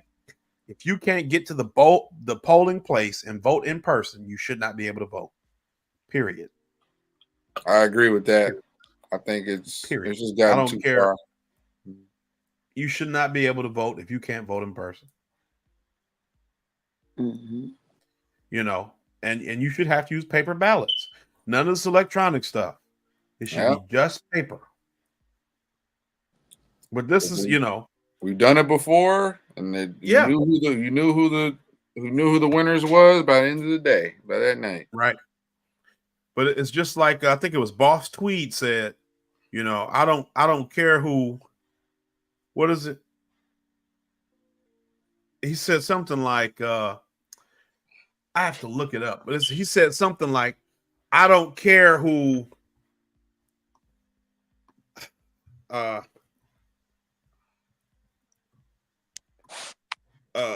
me see. I'm going to look it up right quick. Tweet. It's Joseph Stalin said it. Oh, okay.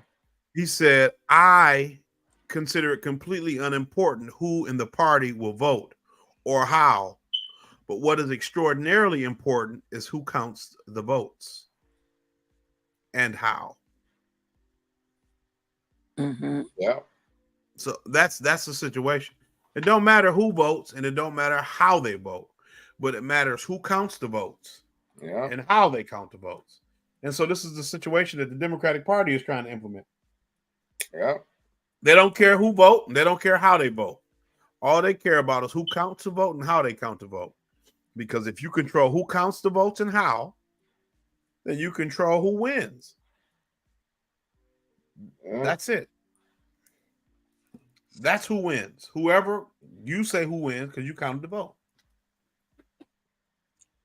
Yeah, so. That's the 1984 George Orwell. That's it.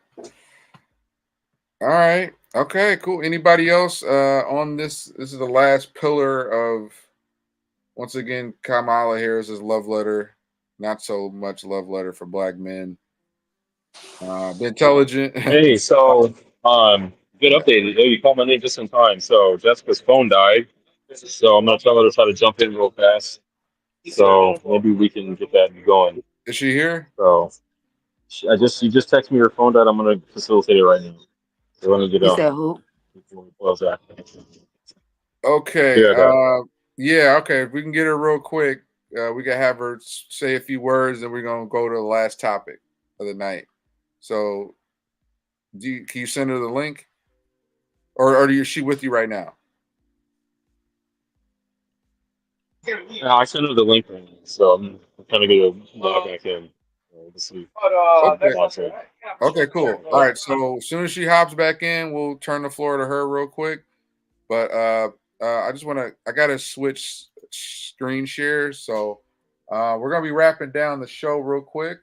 But we are going to get to one last topic. Once if Jessica gets here, we'll have her say some words.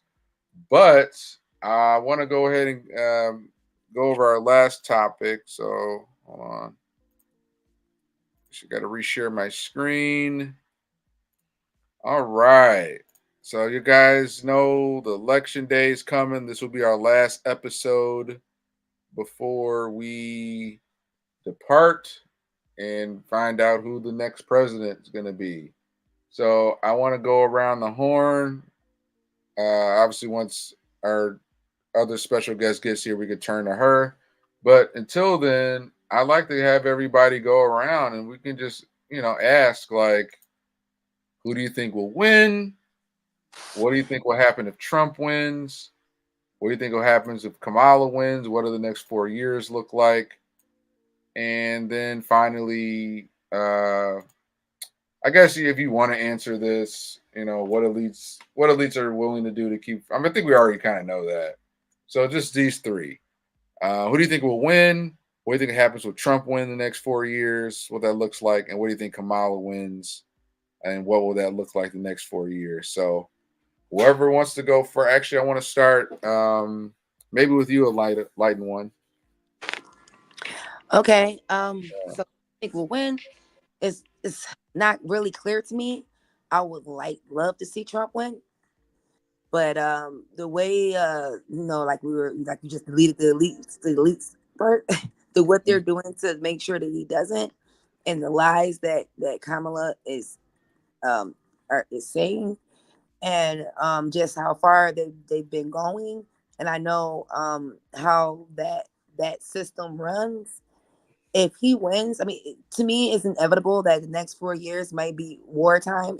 Something's going to happen because if he wins, they're going to try to sabotage him. I'm sorry. I think they're going to try to sabotage him. Like, I think COVID was kind of something like that. Not saying it wasn't real, but I think it was a mixture of made up and real, And if Kamala wins, we're going to be like the Simpsons, you know.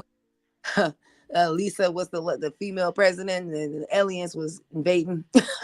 And that's just I'm not so not clear. It's because I just know how they work, and if Trump wins, yeah, I think they're gonna try to make something happen, even make a war happen, just so they can say, "Oh, look, y'all voted for him, and look what he's done." Yeah. My take on it. Good point. I definitely got a lot to say on this, but definitely I like to have our special guest first. So, Intelligent, what are your predictions for this election? Do you think we'll win? If Trump wins, what do the next 4 years look like? If Kamala wins, what will the next 4 years look like? If you're available. All right, I think Ben can't come at the moment. All right, I'll go ahead and give some of my thoughts. I think if I think honestly, I think Trump will win as far as the number of votes. I think he might win the popular vote. I think he may barely win the electoral college as well. But I think, however, there's just a lot of, and I've shared stuff in our group chat on just ways they're already cheating and just things going on in Michigan. I think he technically will win, but they're gonna just find a way to give it to Kamala. But if, let's say, they were to just sort of let Trump in, Trump were to win, I think it's going to cause. They're going to find ways, like you were saying, Enlightened one. They're going to find ways to rile up more chaos right away. Whether it's launching a new war, whether it's all of a sudden there's a new outbreak, man-made disaster, whatever it might be, they do want to stir up that chaos and be like, yeah, because of Trump, just like they did with COVID. So it's going to be a lot of chaos coming in sooner. And they want to do whatever they can to kind of get him out of office or to just make it so bad he resigns. There's just going to be a lot of short-term to immediate chaos they're going to create in tandem with the media and whatnot. Now, if Kamala wins, I think, Conspiracy Brother mentioned, well, like, it's kind of like with Obama. Oh, there's decency back in the White House. So a lot of people go to sleep, they go to brunch, but they don't realize the more slow burn authoritarian path we're going. And I do want to push back as far as, I know there's some people that think, oh, Kamala's technically not a communist, but if you look at her having this pro-open borders agenda, which is a tactic of a communist countries to open up the border to all these different people, the pro-LGBTQ as far as teaching sexuality, pornography in schools, that's a communist tactic.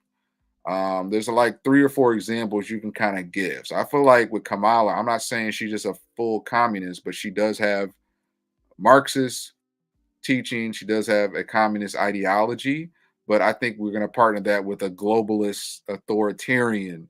She's like a globalist authoritarian communist, with her ties to the machine. So there's going to be a lot of tyranny under her reign.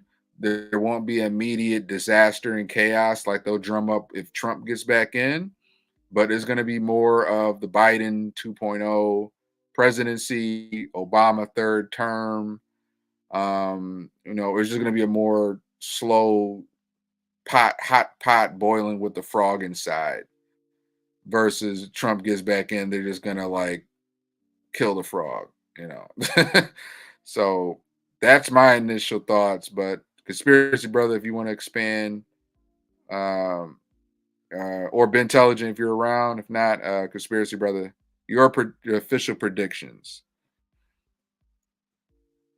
Yeah, so I think, as I've said a couple times in a couple shows, I think if I'm everything is trying fair, here. oh, Ben, you're back. You can go ahead. No, I'm actually at a church right now, handing out some flyers. I don't know where Jessica's Okay. at, so I'm hold Okay, on. we never. Yeah, I don't think this has Jessica arrived. We might just have to. I'd love to. We can invite her on for the next show, but we're kind of wrapping up. I don't know if she was able to make it. I don't think. Do you see her in the queue? No, she's not here yet. Okay, we'll just have her come on next show. Open invite if you and both of her want to come on. But yeah, I think at this point we're just gonna wrap up. But yeah, conspiracy brother. Yeah, but I think if things are fair, all everything good. is fair and open. Trump is going to win. But the Democrats, the establishment, if they manage to find some boxes overnight. Yep. In the back room, some boxes they left on the truck, in the trunk, in the storage locker. They might be in trouble. But I think at that point, I don't know. I think if something like that does happen, we could really be in for something, but I really don't know. COVID has really kind of the COVID situation really kind of changed my perspective on the American person, the average American person's desire to fight back against a tyrannical government. So, man, everybody may be fine with it. But if Trump wins the next 4 years, I think there's a potential that some of this economic this global buildup could be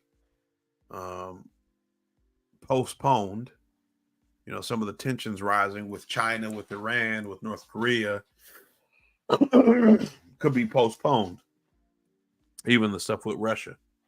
But also there's a chance that we're so thoroughly on this track that even with somebody who claims and I say claims, but has shown that he has a desire to want to end some of these conflicts, or at least to divest American interests, he may not be able to. We already see how the deep state can affect the president's ability to do things. So I think, without some serious house cleaning and some serious effort, he needs to really surround himself with people who legitimately want to, improve the state of the country for the average American. We may be kind of like at the point of no return already. Mm-hmm. So kind of, I don't know what the Trump situation could be. Could be, he's got to take decisive action to really push back against the external forces that are going to definitely try to impede everything he does, because that's just what happened this first term. But if Kamala Harris wins, I'm expecting a continuation of Joe Biden's policies, maybe ramping up of tensions, because the neocon, political and geopolitical ideology is stupid. They're stupid people who went to elite universities, but they have a stupid ideology where they believe that America is the only country on the planet with the capability or the desire to protect itself or its interests. And they believe that because America is who America is, they have the right uniquely to impose it its own desire, our own desire upon other countries around the globe. And so you see guys like Jake Sullivan, guys like Dick Cheney, or people like Liz Cheney, neoconservative idiots who say, you can continue to push Russia and they'll never react. You can continue to try to impose economic sanctions on a country like China, who, is responsible for the majority of our imports and production because we've offshored so much, and nothing will happen because they'll all cower at the might of the American military and economy.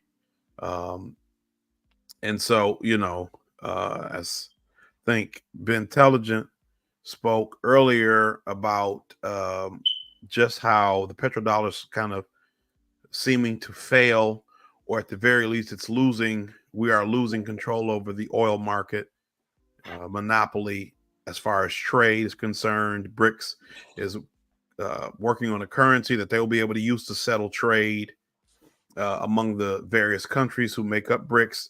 Countries are trying to join BRICS. So American dollar hegemony is starting to slip. And so, we'll see what failing empires do when they are failing. And it's, I think, with Kamala Harris, she'll be the last president we have, or the second to the last president we ever have before it's all said and done, because I think she'll be so inept at her job, or at least the job that the American people assume the president's job is, that, as I've said many times on this show before, we'll look at the Matrix and we wish, that was, and I'm not talking about in the Matrix, I'm talking about Zion, the people who were living outside of the Matrix. Yeah. We'll wish for that reality. We'll be so far gone. The people who lived in the pods with the tubes, we'll wish for that life, right? That's where we'll be as a nation. I think, that's not an over exaggeration. You look at the price of goods, you look at the control of the housing market by big corporations, you look at the way these same corporations impose social requirements on media companies, on other entertainment entities, sports, on schools and education institutions. And so, you see that the country is just, it's heading toward a path that is seemingly, irreversible. And I just feel like 4 more years of Kamala Harris, we're going to be further entrenched in this path. And, it'll be at a point of no return. So I'm sorry to point such a cheery picture, but, this is just what I see. I don't see it possible for her to do anything beneficial for anybody. When you look at her whole electoral career, she was put in every position that she has gotten into because she checked a box, or she, was somebody's girlfriend. That's it. Yeah. She never won a race on the merit of her ability. Maybe when she was the DA of San Francisco, but she ran to the right of a more progressive district attorney who she worked for. So, as I've said, she's just trash. She's trash, irredeemably so. The best thing she could do for the American people would be to disappear, go the way of Way of the what's his Wigs. name? What's his name? Mondale? Not Mondale. What was George H.W. Bush's running mate? I forget his name. He was such a non. I think it was Walter. No, not Walter Mondale. Yeah, see, escaping me. right, Yeah. and that's what she should do. She should escape memory. He should be a blip on the radar of history. That's what she should do. Save us all the headache of your existence and go away. Maybe it was Walter Mondale, but I don't think it was. But that's what she should do. Let's hope. If not, our Dan next Quayle. Yep, Dan Quayle. Okay. Dan Quayle. Okay, Dan yeah. Quayle. Yeah, because Walter Mondale ran against Reagan. But yeah, that's what she should do. Go the way of Dan Quayle. Never hear from, never see, never speak of you again in polite company when we're speaking about serious topics. That's what you should do. Let's end this experiment Tuesday. Let's be finished. Let's do something else with our time and never have to worry about somebody trying to pander to Black people in such a disrespectful and offensive manner. Okay. Let us do that Tuesday. You are a trash. And I'm speaking to her. I know she won't watch this, but she's well, maybe somebody, FBI, CIA is probably watching, but she is a trash person. She's a trash individual.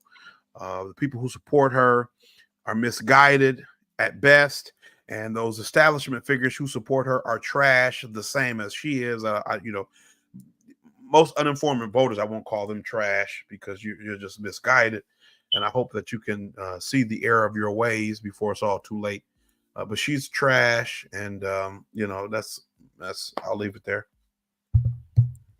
Hey man, I don't think I can. I think you just wrapped it up in a nice bow. Conspiracy brother, appreciate your final words.